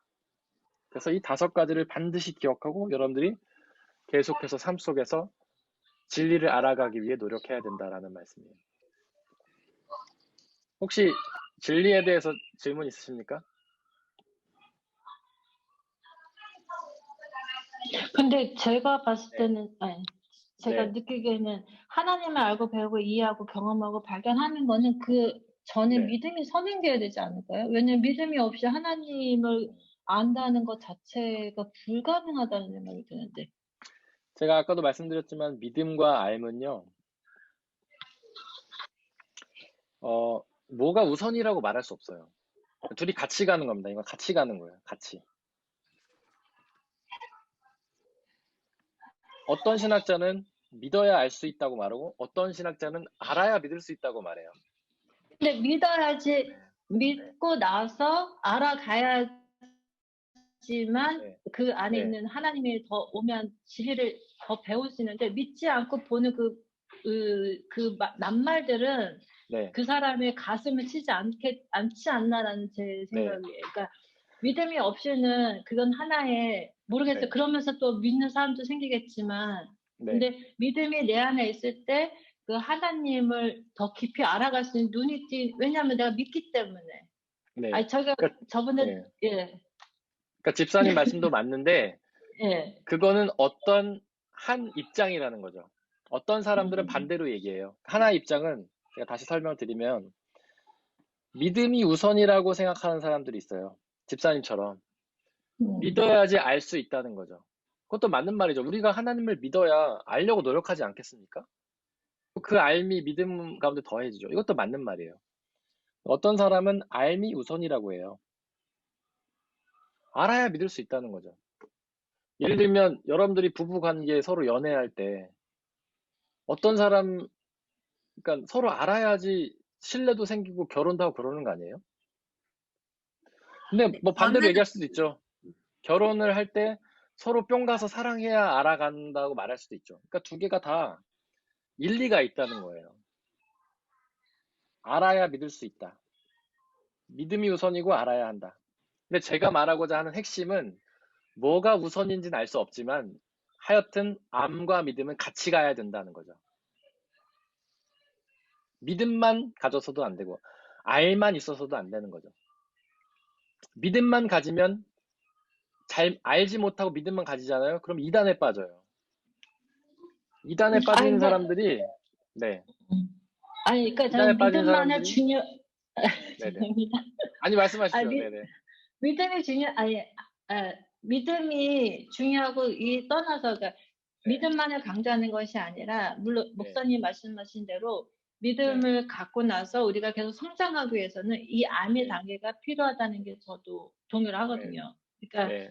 예. 그 말씀에는 완전 100% 공감하는데 저도 뭐가 네. 우선이고 따지는 게 아니라 네. 그냥 제가 생각하기에 네. 네, 집사님 예. 말씀도 제가 맞는데 네네. 말씀하시죠. 제가 사실 네. 그러니까 이 사람을 통해서 하나님을 네. 알게 됐을 때도 사실 처음에 믿음이 생기기는 굉장히 힘들었어요. 그러니까 저는 오히려 알고 나서 믿음이 생긴 경우가 많거든요. 저는 맞아요. 그렇게 이 사람을 만나고 음. 그냥 같이 교회를 가자고 해서 교회를 가도 네. 사실 어떻게 믿음이 생기는지는 잘 몰랐는데 저는 이제 굉장히 좋은 이제 학교에서 만났던 오빠가 굉장히 쉬운 어린이들이 보는 성경을 줬었어요. 그러니까 한 중학교, 고등학교 이렇게 보는 지금 그런 세번역보다 더 쉬운 성경을 그러니까 사실 그거를 저는 처음에 읽으면서 네. 이제 그 성경을 그래도 다 알진 못하지만 계속 그거를 읽으면서 저는 사실 믿음이 생겼거든요. 그래서 네. 저는 오히려 믿음이 음. 생기고 안다는 게 저한테는 조금 그게 더 네. 받아들여지지 않는 저는 알고 네네. 무조건 그게 이해가 돼야지 믿음이 네. 생기는 그러니까 네. 저한테는 또 그렇게 느끼는 것 같아요. 네. 맞아요. 근데 저도 그 새신자들을 만나면 저희 교회에는 이제 정말 신앙생활을 전혀 하지 않다 교회 오신 분들이 꽤 계시거든요. 근데 작년에 제가 그분들 대상으로 이 말씀 안반을 했었어요. 기초 교리 교육 했는데 처음에는 믿음이 없는데 그걸 배우면서 믿음이 생기는 분도 있고 정숙경 집사님 말씀처럼 먼저 믿음이 생겨서 나중에 배우는 분도 있고 그러니까 사람마다 되게 다른 거예요. 그래서 저는 믿음이 우선이다, 알미 우선이다, 우리는 말하기 어렵다는 거죠. 다 있으니까. 하여튼 핵심은 믿음과 암이 같이 가야 된다, 같이 가야 된다. 그게 중요하다는 거죠. 그래서 아까 제가 하려던 얘기는 이게 반드시 같이 가야 되고 하나만 강조하면 문제가 생긴다는 거예요. 믿음만 강조하면 잘못된 이단의 가르침에 빠지기가 너무 쉬워요. 신천지나 이런 사람들이 다 원래 교회 다니던 사람들이 주로 빠져요. 하나님을 믿었는데 잘 모르던 사람들. 그러니까 신천지나 이단들은 성경을 이상하게 해서거든요. 성경을 보긴 봐요, 그들이.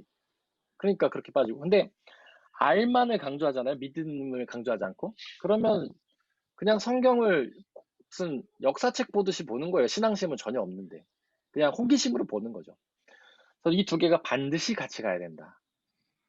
근데 한국 교회 교인들은 뭐 다 그런 건 아니고 대부분이 믿음을 더 강조한다는 거죠. 그래서 기도하고 찬양하는 일은 열심을 내지만 성경 공부는 잘 안 간다. 저는 그런 현상을 우리가 좀 반성하고 같이 가야 되는 게 중요하다. 제가 이런 말씀을 드리는 겁니다. 혹시 또 이런 분위기 너무 좋습니다. 각자의 경험을 나누고 서로 토론하고 이러면서 저희가 또 발전하는 거죠. 이제 진리에 대해서는 더 궁금한 게 없으신가요? 이해가 안 되시거나? 그러시면 넘어가도 좋습니다. 네? 넘어가도 좋아요. 넘어가도 알겠습니다. 이제 생명으로 가도록 하겠습니다. 생명. 예수님이 말씀하셨죠. 내가 곧 생명이다. 여기서 생명은요. 영원한 생명을 의미하는 거죠. 우리 일과를 진행하신 분들은 알겠지만 하나님의 성품 중에 가장 중요한 성품은 창조주 하나님입니다.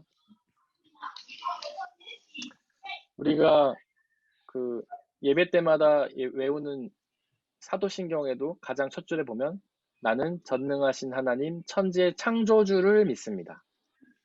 하나님에게 가장 중요한 성품은 창조주예요.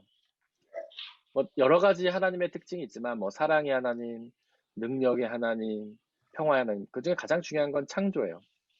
하나님만이 창조하시기 때문에 그래요. 하나님은 태초에 온 우주 만물을 창조하셨고 모든 생명을 창조하셨고 우리의 생명을 창조하셨죠. 그 하나님을 믿을 때에만 우리는 그분에게 있는 생명을 받아 누릴 수 있습니다. 영원한 생명. 근데 그 생명을 누구를 통해 주시느냐? 바로 예수 그리스도를 통해서 주시는 거예요. 우리는 원래는 영원한 생명을 받았었죠. 태초에 하나님이 에덴 동산을 창조하시고 나무를 2개를 놓죠. 제가 다 잘하는데 그림은 못 그려요. 이걸 나무라고 이해하시면 됩니다. 에덴 동산에 나무가 2개가 있었어요. 어떤 나무, 어떤 나무죠? 맞아요. 하나는 생명나무, 또 하나는 뭡니까?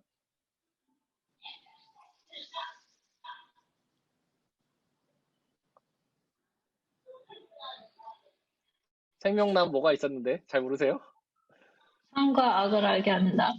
맞아요. 선악을 알게 하는 나무.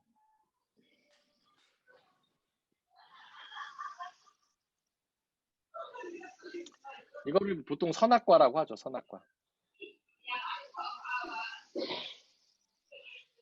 하나님이 얘는 먹지 마. 얘는 먹어. 이렇게 얘기하셨어요.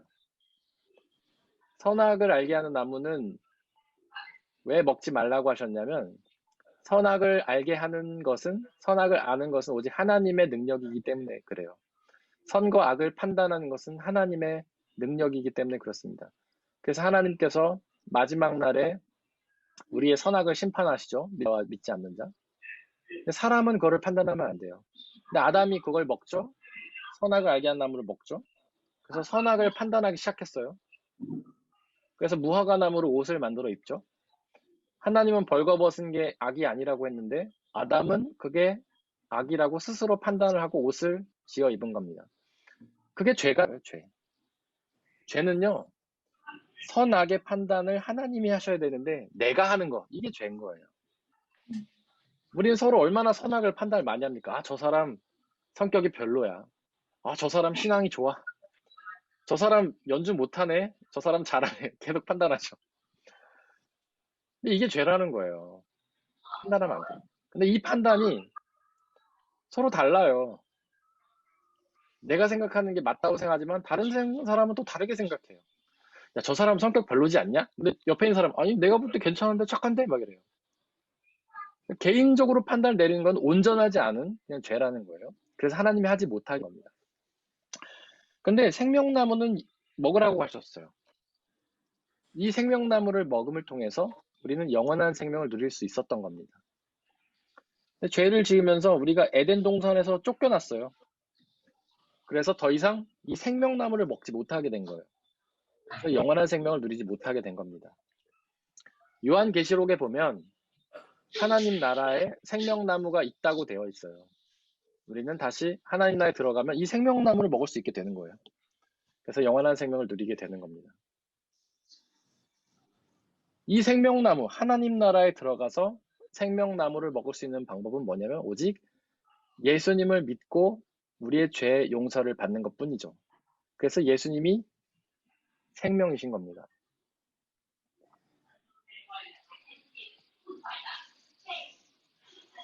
생명에 대해서 혹시 질문이 더 있으신가요?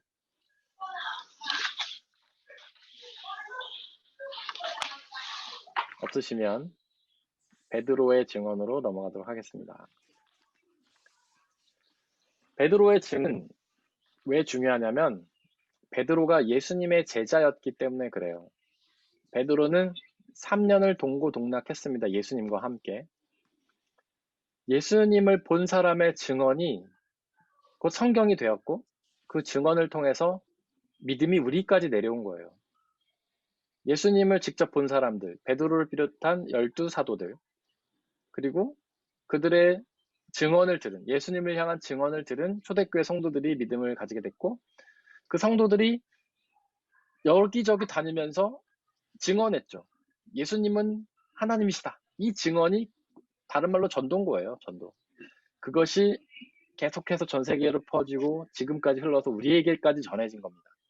결국 우리 믿음은요, 우리 신앙의 선배들의 증언을 통해서 여기까지 온 거예요. 우리의 신앙은 증언의 연속이다. 이렇게 이해하시면 됩니다. 베드로는 제가 사도라고 말씀을 드렸죠. 사도와 제자가 뭐가 다른지 혹시 아십니까? 사도와 제자? 사도는요.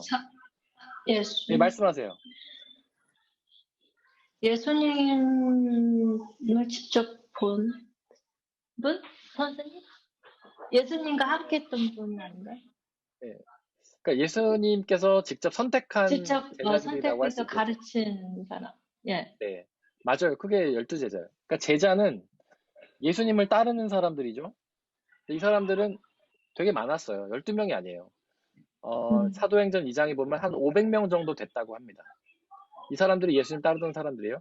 근데 그러니까 제자는, 이 사도는 예수님께서 특별히 12명을 의미하는 거예요. 12제자. 이 제자들은 자기의 생업이 있었어요. 생업을 가지면서 예수님 따랐던 사람들이에요.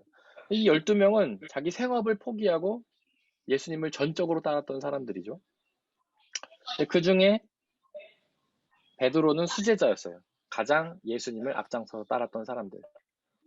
예수님을, 자기의 삶을 포기하고 베드로라는 어부일을 포기하고 예수님을 따랐던 사람 중에 가장 예수님을 따랐던 베드로. 그 베드로가 본 예수님, 그 베드로가 전했던 증언.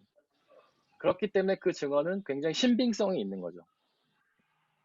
예수님을 곁에서 한두 번 헐컥 본 사람이 말하면 신빙성이 없지만, 예수님과 동고동락하면서 자기 생업도 다 포기하고 예수님을 따라다니면서 예수님에 대해서 전했던 베드로의 증언이기 때문에 굉장히 신빙성이 있습니다.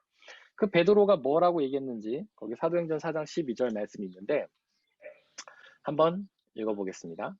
시작. 예수 밖에는 다른 어떤 이에게서도 무슨 구원은 없습니다. 우리가 구원받을 이름은 사람들에게 주신 이름들 가운데서 하늘 아래에 이 이름 밖에는 다름이 없습니다. 베드로가 3년을 동고동락하고 또는 예수님의 죽음과 부활을 다 본 사람이에요. 그리고 나서 내린 결론이에요. 사도행전 12장이니까 예수님의 죽음과 부활까지 다 보고, 그리고 나서 예수님은 구원자시고 그분 외에는 구원이 없다라고 고백을 한 겁니다. 그러니까 그 베드로의 고백은 상당히 신빙성이 있고 우리는 그 고백을 따를 수 있다는 거죠. 그럼 베드로는 예수님을 구원자라고 고백을 했어요. 구원이 예수님밖에 없다고. 그것을 무엇으로 알 수 있는가? 그 밑에 보면 나옵니다. 1번은 예수님이 구원자이신 이유는 그분이 하나님이시기 때문에 그렇습니다. 요한복음 1장 1절 말씀 우리 함께 읽어보겠습니다. 태초에 말씀이 하나님이 계셨다. 그 말씀은 그 말씀은 하나님과 함께 계셨다. 그 말씀은 하나님이셨다. 네. 여기서 말씀은요, 앞에 뒤에 말하는 것처럼 하나님이시기도 합니다. 그리고 요한복음 1장에 보면 말씀은 곧 예수님이시기도 해요. 그러니까 말씀은 곧 하나님이시고 말씀은 곧 예수님이시니까 예수님도 하나님이라는 거죠. 삼담론 아시죠? 소크라테스는 사람이다. 사람은 죽는다. 그러므로 소크라테스는 사람이다. 이게 3단 논법이잖아요. 여기도 3단 논법이에요. 말씀은 하나님이셨다. 말씀은 예수님이다. 그러므로 예수님은 하나님이다. 그런데 여러분들 궁금한 게 왜 하나님을 말씀이라고 표현했을까요? 왜 예수님을 말씀이라고 표현을 했을까요?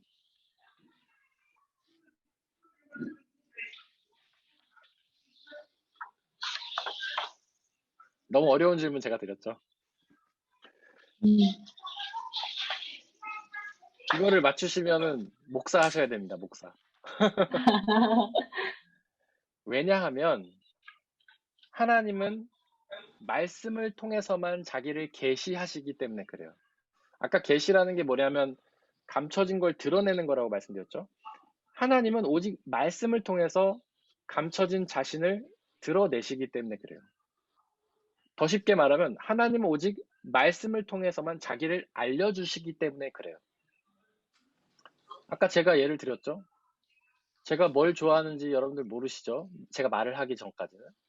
제가 계란을 좋아합니다 라고 말하면 여러분들은 목사님이 계란을 좋아하는구나 알게 되는 거예요. 마찬가지예요. 하나님은 우리 알 수가 없어요. 그분은 감춰져 있는 분이에요. 하나님 나라에 계세요. 그러나 그분이 말씀을 하시면 우리는 그분을 알 수 있어요. 그렇기 때문에 그분의 말씀은 곧 하나님이신 거예요. 왜냐하면 우리는 말씀을 통해서만 그 하나님을 알 수 있기 때문에. 이제 이해가 되셨습니까? 제 설명이? 네.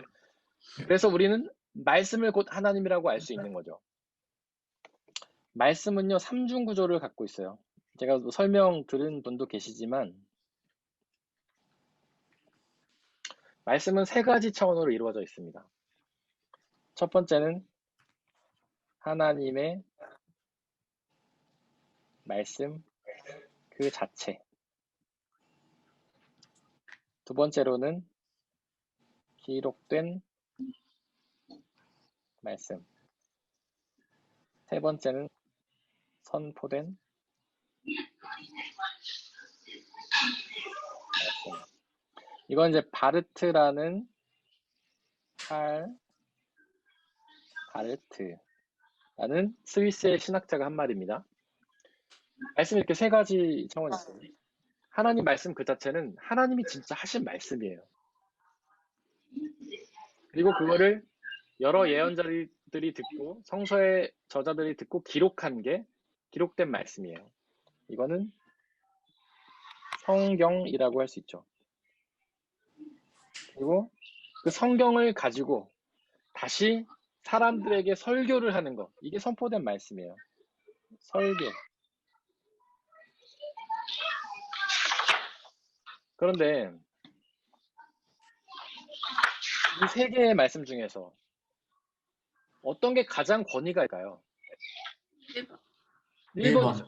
하나님의 말씀 그 자체. 2번은요. 하나님의 말씀을 사람이 듣고 기록한 거예요. 사람. 이 사람이라는 필터를 한번 거칩니다. 이 사람은 언어와 문화와 성격에 제한을 받는 사람이에요. 하나님의 말씀을 들으면 자기가 그동안 갖고 있던 배경 지식 속에서 한번 걸쳐져요. 그리고 쓸 때 언어라는 어떤 언어 안에 한번 갇혀져요. 이 사람의 생활 습관과 이런 것에 의해서 한번 갇혀져요. 그래서 한번 걸러져요. 예를 들어서 하나님이 이건 예입니다. 예. 너 가서 사과를 따와라 라고 말씀하셨다고 생각해 보세요. 그럼 이 사람은 예를 들어서 자기가 사는 지역에는 핑크 레이디만 있다고 생각해 봅시다. 그럼 이 사람은 사과를 핑크 레이디만 따오는 거예요. 근데 우리 한국 사람에게는 사과가 핑크 레이디보다는 부사 사과가 더 맛있는 거 아닙니까?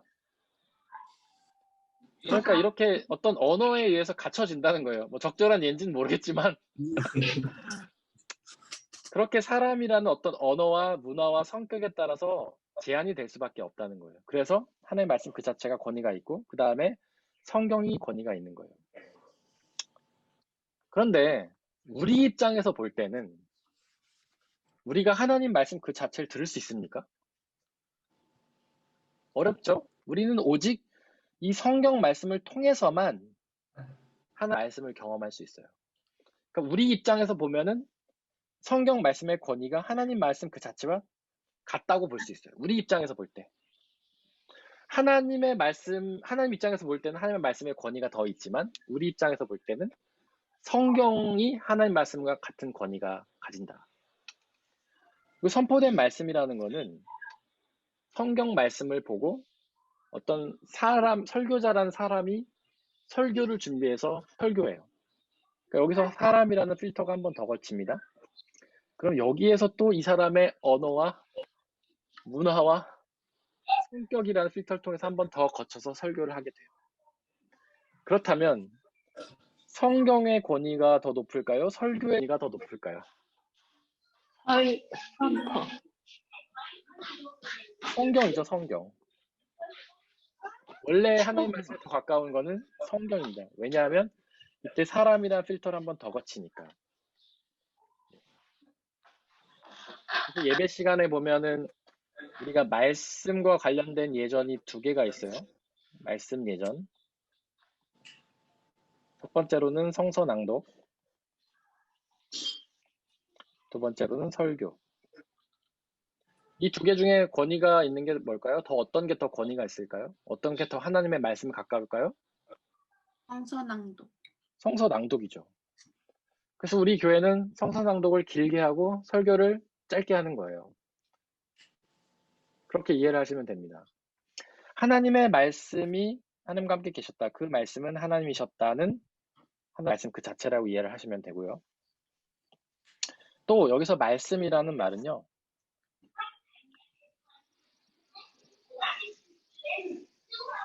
로고스라는 말이에요. 로고스. 성경에 이 말씀이라고 번역된, 이건 이제 헬라어인데,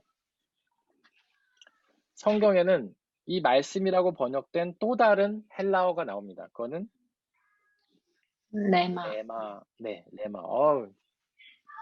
복습. 헬라어. 근데 여기서 로고스는요, 로직이라는 말이 나왔어요. 로직. 이게 무슨 뜻이죠, 로직? 이성적인? 네, 이성, 논리, 합리 이런 뜻이에요. 우리 독일어에도 로기시하다는 말 있잖아요. 로기시. 야, 논리적이야, 이성적이야, 합리적이야 이런 뜻이죠. 이게 뭐냐면 많은 사람들이 받아들일 만한 말이라는 거예요. 보편적으로 통용된다는 뜻이죠. 하나님의 말씀은요, 로고스예요. 로직이에요. 이성적이고 논리적이고 합리적인 거예요. 하나님의 말씀은 비이성적인 게 아닙니다. 비논리적인 게 아니에요. 비합리적이지 않아요.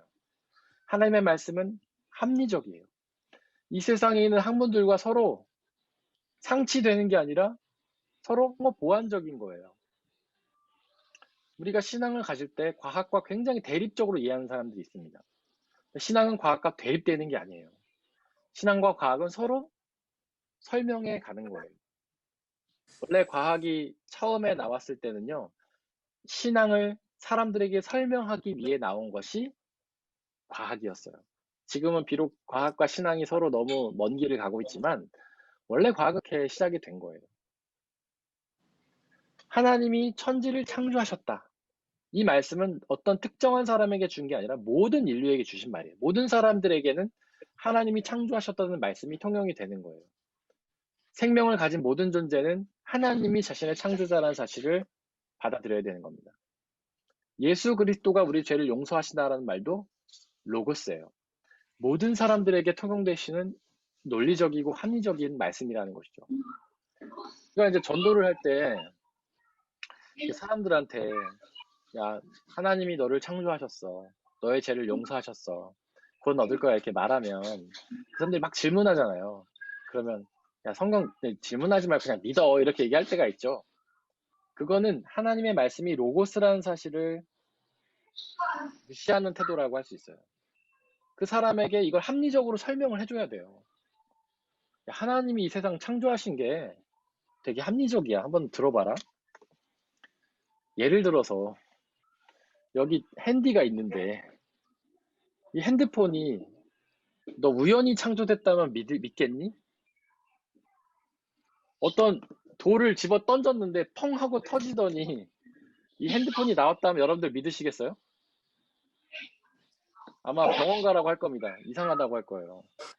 이 핸드폰은 누가 만든 사람이 있는 거예요. 만들지 않고서 우연히 나올 수 없어요.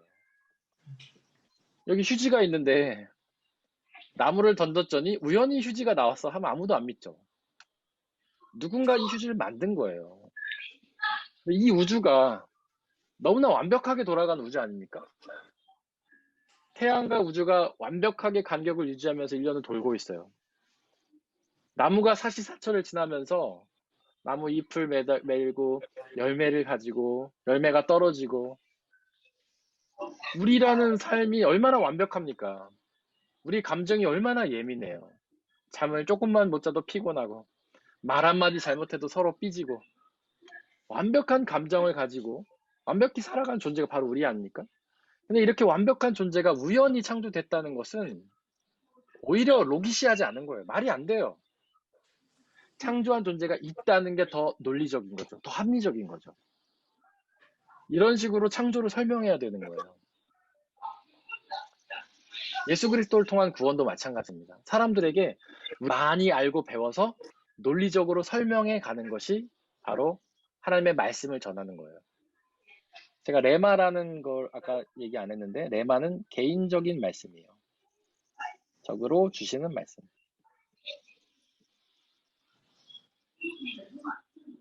예를 들어서 아브라함에게 너는 본토 친척 아비집을 떠나서 내가 지시할 땅으로 가라 이랬어요. 그러면은 이거는 아브라함에게만 주시는 말씀이죠. 우리가 그 말씀을 읽는다고 모두가 다 고향을 떠나서 가나안으로 갈 필요는 없잖아요. 이런 게 레마예요. 이건 개인적으로 주신 말씀이기 때문에 다른 사람에게 논리적으로 설명할 필요는 없습니다. 그냥 우리가 받아들이면 되는 거예요. 하나님의 말씀은 이런 것이다 라고 이해를 하시고 되시면 됩니다.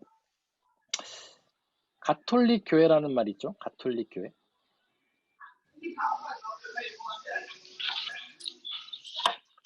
가톨릭 교회에서 이 가톨릭이라는 말이 보편적이다 이런 뜻이에요. 이 가톨릭이란 말은 바로 로고스라는 말에서 온 거예요. 로고스. 아까 제가 말씀드렸죠. 하나님의 말씀은 우주적이고 보편적이다. 사실 한국 사람들은 가톨릭 교회를 약간 뭐 이단처럼 말하는 사람도 있지만 사실은 우리의 선배라고 할 수 있죠. 선배. 형님이라고 할 수 있어요. 원래 중세교회는 다 가톨릭 교회였잖아요. 초대교회로부터 중세교회는 가톨릭 교회였습니다. 그리고 나서 그들의 어떤 교리적인 문제가 아니라 그들의 신앙적인 타락 때문에 루터가 종교개혁을 일으키고 개신교회가 나온 거죠.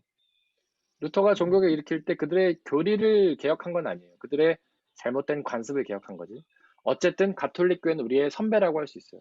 근데 가톨릭 교회가 중세교회를 우리가 1000년으로 보는데 1000년 동안 중요하게 생각했던 것은 가톨릭이에요. 가톨릭이라는 가치를 아주 중요하게 생각하는 겁니다. 로고스라는 가치를 중요하게 생각한 거예요. 논리적인 것. 우리의 신앙은 논리적이어야 한다는 걸 중요하게 생각한 겁니다. 그래서 우리가 먼저 말씀을 논리적으로 이해할 필요가 있어요. 아까 말한 안다 5가지. 하나님의 말씀을 알고 배우고 이해하고 경험하고 발견한다. 그래서 우리의 로고스, 논리적인 말씀으로 만들어야 되고 그리고 우리의 이웃들에게 이것을 논리적으로 설명할 수 있어야 되는 겁니다. 아까 제가 변증이란 말도 했죠. 변증. 아폴로기. 전도는 변증하는 거예요. 우리 기독교의 가르침에 대해서 논리적으로 알고 논리적으로 설명하는 것이 변증이고 이것이 전도예요. 혹시 이 말씀에 대해서 하고 싶은 말씀이나 아니면 나누고 싶은 이야기나 궁금한 게 있으신가요?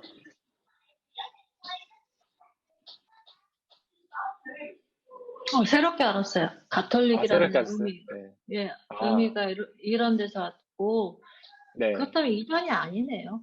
그들의 교리가 네. 개혁이 된 것이 아니라 그들의 그런 네. 습관이나 이런 게 개혁이 된 거지. 그렇다면 가톨릭 믿는데 우리 지금도 막 가톨릭은 막 이단이라고 얘기를 하잖아요. 한국에 그렇게 말하는 사람들 있죠. 근데 네. 이단이라는 거는요. 우리의 교리가 다른 게 이단이에요. 교리가 다른 거. 많은 이단들은 삼위일체 교리를 부인해서 나옵니다. 신천지도 삼위일체를 부인해요.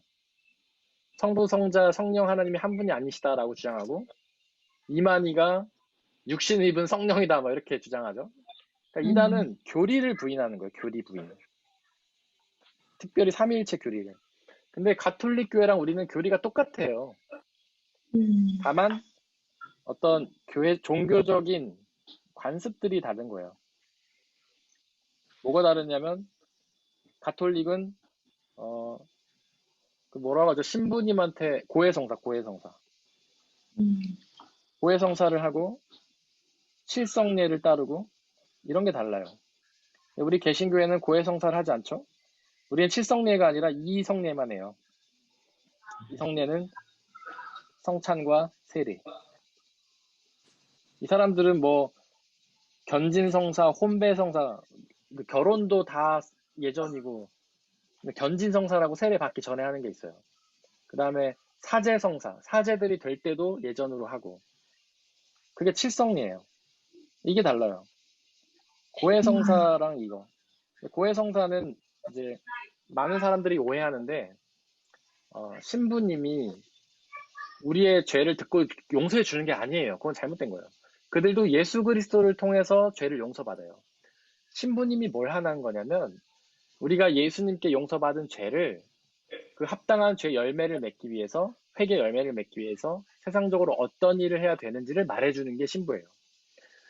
우리는 예수님께 죄를 용서받으면 끝나죠. 그런데 가톨릭은요 행위를 강조해요. 우리가 만약에 하나님께 죄를 용서받았으면 그에 합당한 일을 해야 돼요. 신부님이 그거를 가르쳐 주는 거예요. 예를 들면은 우리가 죄를 회개하면 그러면은 가서 사회봉사를 하세요. 뭐 양로원에 가서 봉사하세요. 이런 거를 말해주는 게 원래 고해성사예요. 그렇기 때문에 교리는 같다고 볼 수 있어요. 이단이 아니에요. 그러면 카톨릭이란 거는 더 거슬러 올라가면 12제자 네. 사도에 의해서 세워진 교회의 모습이 카톨릭이었다는 거죠. 네. 그게 지금은 루터에 의해서 맞습니다. 초대교회가 있어요. 초대교회가 시작되자마자 분열을 합니다. 초대교회가 두 개로 나뉘어요. 유대인 그리스도인, 이방인 그리스도인. 이 사람들은 이미 성경에 나와요. 유대인 그리스도인과 이방인 그리스도인들은. 여기에 대표자는 베드로와 야고보. 대표적인 교회는 예루살렘 교회. 이방인 그리스도인들의 대표는 사도 바울. 대표 교회는 빌립보, 고린도, 로마 교회. 이렇게 갈려요. 이들이 갈린 문제는 율법의 문제 때문이었어요. 율법. 유대인 그리스도인들은 예수님을 믿어도 율법을 지켜야 된다고 주장을 했고 이방인 그리스도인들은 예수님을 믿으면 율법을 지킬 수가 없다. 서로 막 얘기하다가 결국에는 갈라져요. 따로 교회를 세워요. 근데 유대인 그리스도인들은 곧 사라져요. 왜냐하면 유대인들이 예수님을 잘 믿지 않고 계속 유대교회에 머물렀겠죠. 근데 이방인 그리스도인들이 계속 커져요. 이 중에 로마 교회가 있잖아요. 로마 교회. 이 로마 교회가 로마 가톨릭이 되는 거예요. 그러니까 초대교회 다음이 로마 가톨릭이라고 보시면 돼요. 로마 가톨릭이 또 분열을 해요. 로마가 두 나라로 나뉘잖아요. 동로마와 서로마. 다 아시죠? 그러니까 원래 로마 가톨릭 교회가 이 나라가 두 개로 갈리면서 어쩔 수 없이 두 개로 분열을 한 거예요. 서로마는 그냥 로마 가톨릭. 동로마 교회가 뭐가 됐을까요?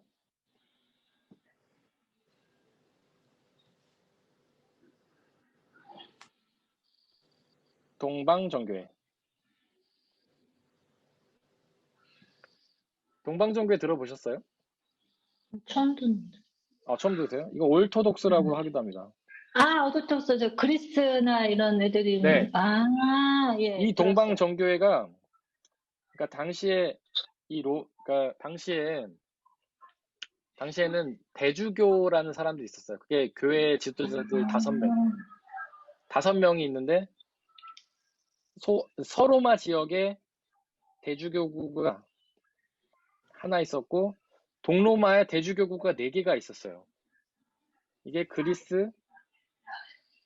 근데 이제 이게 나중에 서로마는 대주교구가 하나니까 이게 뭐가 되냐면 교황청이 돼요.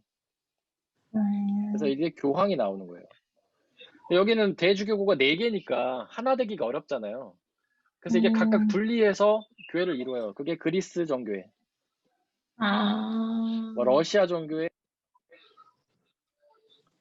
또 뭐 있죠? 제가 다 모르겠어요. 하여튼 뭐뭐뭐 정교회, 불가리아인가? 소피아 정교회인가? 그래서 로마 카톨릭은 교황을 중심으로 하나의 교구를 이루고 동방 정교회는 이렇게 그리스, 러시아 이렇게 나와 그냥 4개로 존재를 해요. 그래서 이 4개로 존재하는 사람들의 이제 대주교라고 하는데 이 4명의 대주교가 1명을 선출해요. 이게 총대주교예요. 네.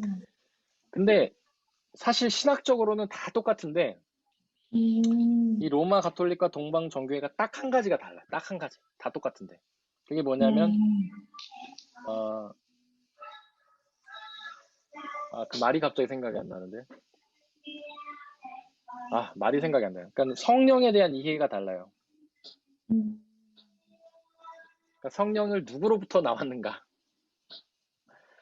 동방 정교회는 성령님께서 하나님으로부터만 나왔다고 믿어요. 근데 서로마는 성령이 하나님과 예수님으로부터 나왔다고 생각해요. 동방정교회는 성령님이 하나님으로부터만 나왔다. 서로마 교회는 성령님이 하나님과 예수님으로부터 같이 나왔다. 뭐가 맞을까요? 둘 다 틀려요. 하나님, 둘다 틀려요? 예수님, 성령님 따로따로 존재하시잖아요. 그러면서 성상부일치 아닌가요? 둘 다 틀리다고 말하기는 좀 그렇고요. 모른다고 말하는 게 정답인 것 같습니다. 왜냐하면 우리 개신교회는 서로마 전통에 있기 때문에 그래요. 우리는 이 로마 가톨릭이 나중에 종교개혁을 일으켜서 개신교회가 나오잖아요. 그러니까 우리는 서로마 전통에 서 있어요. 우리는 성령님이 성부 하나님과 성자 예수님에게로부터 같이 나왔다고 믿어요. 우리는. 이게 하나가 달라요. 근데 그건 아무도 모르죠. 하나님만 아시죠. 우리가 성령님 나오시는 거 본 사람이 아무도 없잖아요. 성경에도 나와 있지 않고. 그러니까 추정을 할 뿐이지. 예. 그런데 어쨌거나 이 동로마, 서로마 교회, 개신교회까지 교리는 다 똑같다는 거예요. 삼위일체 하나님을 믿고 죄를 지어도 예수 그리스도를 통한 구원을 믿고 다 똑같아요. 그냥 단지 어떤 지역이나 위치 따라서. 그 다음에 뭐 그러니까 이 로마 가톨릭이 결국 면죄부 판매라는 죄를 지으면서 종교 개혁이 나왔잖아요. 종교 개혁을 일으킨 거는 교리의 문제를 삼은 게 아닙니다. 그들의 타락을 문제 삼은 거지. 그래서 결국에는 교리를 다 공유한다고 보시면 돼요. 이들은 다 형제다. 이렇게 이해하시면 됩니다.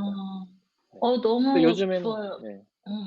아니, 오도톡스를 너무 많이 들었는데 도대체 쟤는 네. 뭔가 이단인가 하고 항상 저는 궁금해 했었는데 알아보지는 못했고 잘 모르니까 친구들이 오도톡스 많거든요. 그러시군요. 그래서 내가 이상한 애들 아닌가 이렇게. 그렇지 않아요. 그냥 예배 방식이 좀 다르다 뿐이에요. 그러니까 오르토독스는 좀 더 그러니까 예식을 강조해요. 예식을. 그리고 로마 교회 전통은 말씀을 강조해요. 동방 정교회는 예식을 강조하고 가톨릭 전통, 그러니까 서로마 교회 전통은 말씀을 강조해요. 그래서 예배 가운데 이 사람들은 말보다 행동이 많아요. 행동이. 뭐 예수님을 향해서 인사를 한다, 뭐 뽀뽀를 한다든가 이런 게 되게 많고 서로마 교회는 다 말로 해요. 예수님을 사랑합니다. 하나님 사랑합니다. 우리 개신교회는 더 말씀이 강하죠. 우리는 설교를 통해서 다 말로만 하잖아요. 그렇게 이해를 하시면 되고 예배의 형태가 좀 다르지 교리는 같다. 그러니까 이단이 아니고 형제다 이렇게 이해하시면 되고 요즘에는 에큐메니칼 운동이라는 게 있어요. 이거는 독일이 가장 앞장서있는데 이게 뭐냐면 그러니까 교회 일치 운동이에요. 동방정교회와 서로마와 개신교회가 이제 싸우지 말고 하나 되자 이런 뜻이에요. 근데 한국에서는 뭐 조통합이다 이래가지고 비난하는 사람들이 있어요. 종교통합이라는 거는 올토독스와 서로마 교회가 다른 종교라고 전제라고 얘기를 하는 거죠. 이게 틀린 말이에요. 종교통합이 아니에요. 교회 일치예요. 교회 일치. 이들도 다 교회예요. 종교회, 서로마 교회, 개신교회 다 교회고 서로 이제 싸우지 말고 하나 되자 이렇게 이해를 하시면 됩니다. 근데 이제 우리가 가톨릭 교회를 한국에서는 천주교회라고 하잖아요. 천주교회. 그리고 이제 언어도 되게 쓰는 말이 달라요. 여기는 설교라고 하죠. 뭐라고 하더라? 하여튼 말이 좀 달라요. 근데 그 이유는 뭐냐면 이 천주교회가 우리나라에 들어온 게 거의 조선시대 때 들어왔어요. 조선시대 후반기에. 아주 옛날에 들어왔어요. 그러니까 그 사람들은 그땐 하나님을 천주님이라고 불렀던 거예요. 야훼를 그냥 천주님이라고 불렀던 거예요. 너무 옛날에 들어왔으니까. 근데 개신교회는 현대에 들어왔잖아요, 현전에. 그러니까 천주님을 하나님이라고 부른 거예요. 그리고 설교라고 하고 하여튼 말이 다른 것 뿐이지 옛날에 들어와서 천주교회라고 불렀던 거고 요즘에 들어와서 그냥 교회라고 부른 것 뿐이지 다른 종교가 아닙니다. 네. 혹시 이 에큐메니컬 운동까지 간 거는 여러분들의 신학적 깊이가 아주 굉장히 깊은 거예요. 지금 너무 어려운 얘기를 하고 있어요.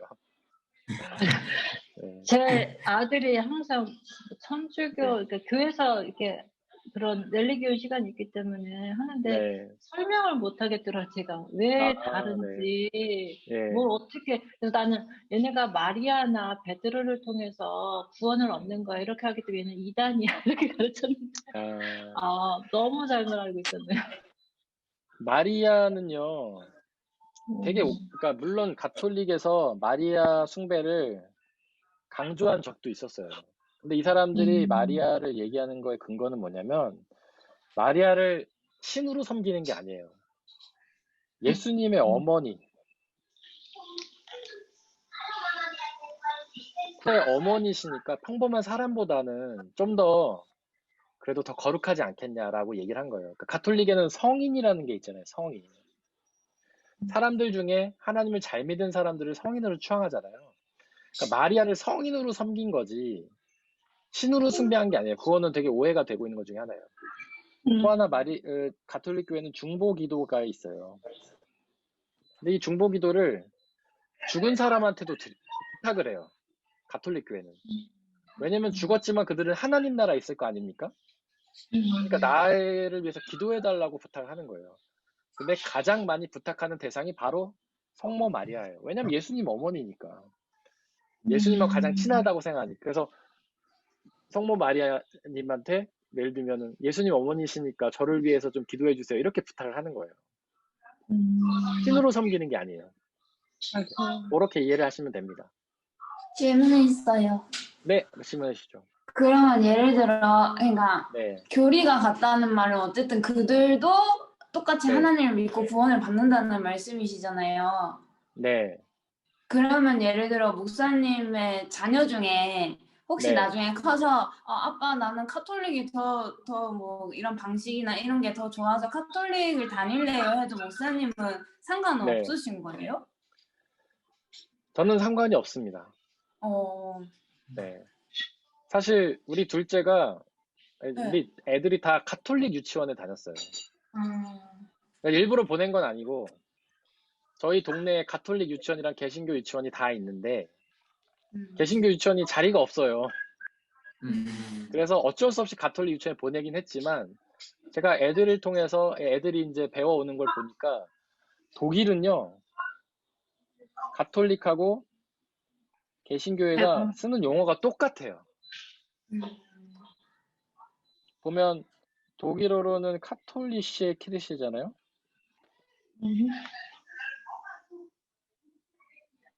개신교회는 에반겔리시에 키르시. 같은 교회예요. 그냥 앞에 형용사가 다른 거예요. 형용사가. 교회 용어도 다 똑같아요. 여기가. 예주가 유치원에서 배운 걸 저랑 얘기를 해도 저는 이질감이 없어요. 교회에서 하는 얘기랑 똑같이 배워요. 여기는요.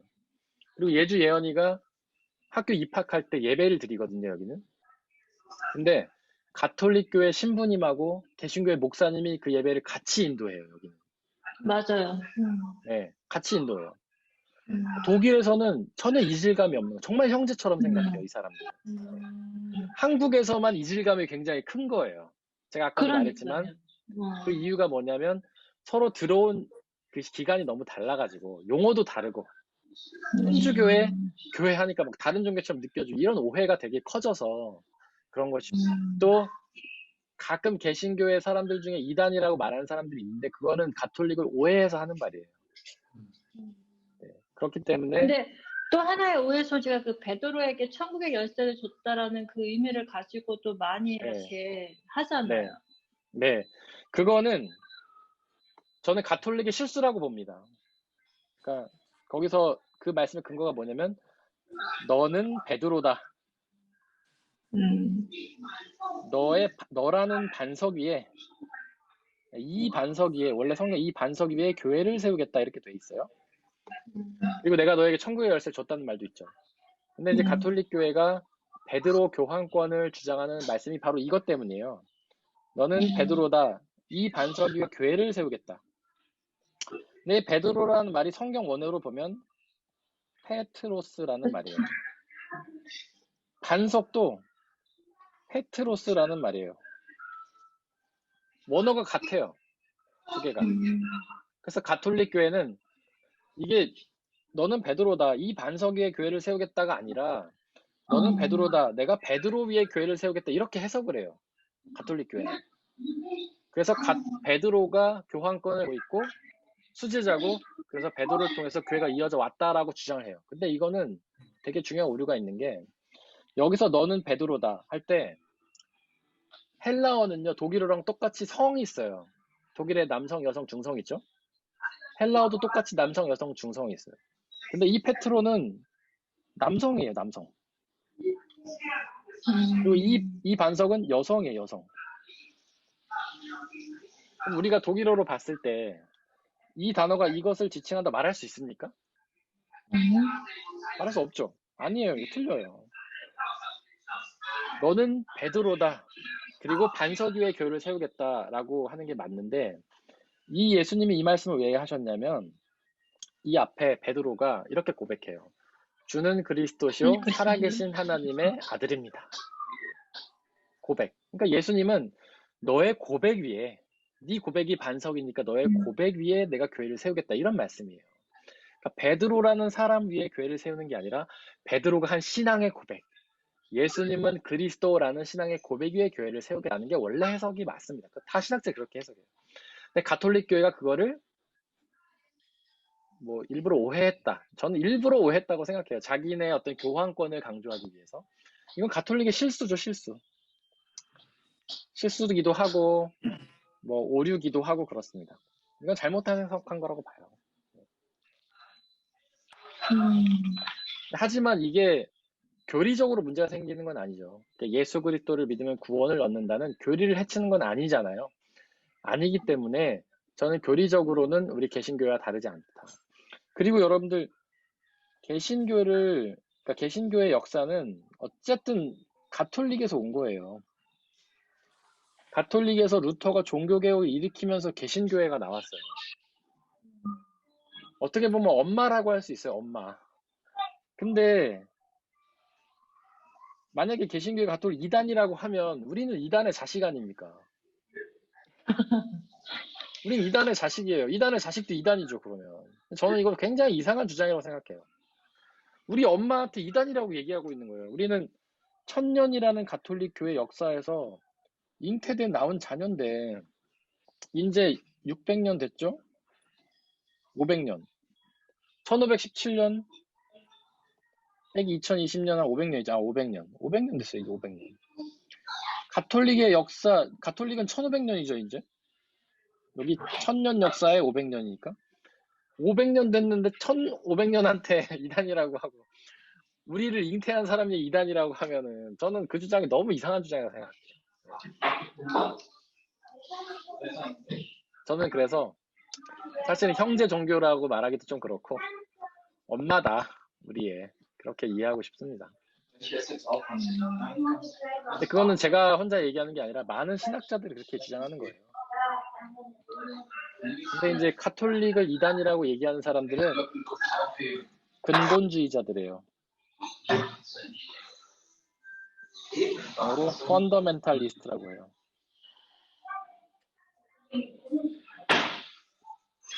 이 사람들은 세계 기독교인들의 5%입니다. 이 5%의 사람들은요, 그러니까 정치로 말하면 극우라고 하시면 돼요, 극우. 가톨릭을 이단이라고 말해요, 이 사람들은. 근데 이 5%밖에 안 되는데 이 사람들이 대부분 어디 있냐면 미국과 한국에 있어요. 이 사람들은 미국에서 원래 시작이 됐어요, 이 근본주의자들은. 근데 한국은 미국의 선교사들의 전도를 받았잖아요. 그래서 한국에 많이 넘어온 거예요. 이 사람들은 가톨릭을 이단이라고 말해요. 근데 그게 역사적인 이유가 있어요. 그게 뭐냐면 냉전 시대 미국과 공산주의가 서로 대립을 했죠. 근데 가톨릭 교회에서 이 공산주의를 옹호해요, 옹호. 왜 옹호했냐면 그들도 하나님의 형제니까 무조건 그들을 죽이고 반대하기보다는 그들을 포용해서 그들이 복음을 전하자 이런 차원으로 옹호를 해요. 그래서 미국은 공산주의랑 대립을 하고 있으니까 공산주의를 지지하는 가톨릭을 이단이라고 말한 거예요, 이 근본주의자들. 이런 역사적인 배경이 있어요. 그러니까 그들의 교리를 갖고 이단이라고 말한 게 아니라 야, 공산주의를 지지하니까 이단이다. 지금도 한국에도 그런 사람 되게 많잖아요. 그러니까 그렇죠. 이 근본주의, 네. 이 근본주의자들이라고 이해를 하시면 돼요. 근데 근본주의자들이 하는 말이 가톨릭 이단이라고 하고 또 뭐라고 하냐면 공산주의를 비판을 엄청나게 합니다. 이게 특징이에요. 공통적인 특징.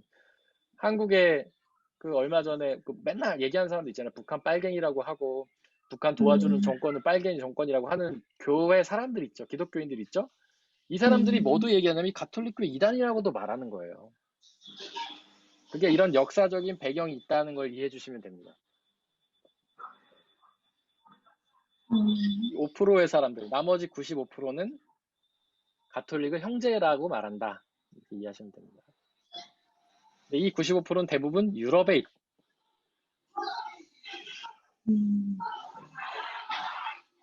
오늘 너무 깊은 질문들 많이 해주셔서 감사하고 저희 교회 역사까지 꿰뚫고 근본주의까지 다루는 엄청난 지금 깊이 있는 성경 공부를 하고 있습니다. 혹시 너무 어려운 게 아니실지 모르긴 그렇게 느껴질 수도 있는데 어쨌든 여러분들에게 되게 중요한 이야기고 질문이 나와서 드린 말씀이시니까 좀 어렵더라도 이해해 주시길 바라고요. 혹시 이것과 관련해서 또 질문이나 나누고 싶은 게 있으신가요?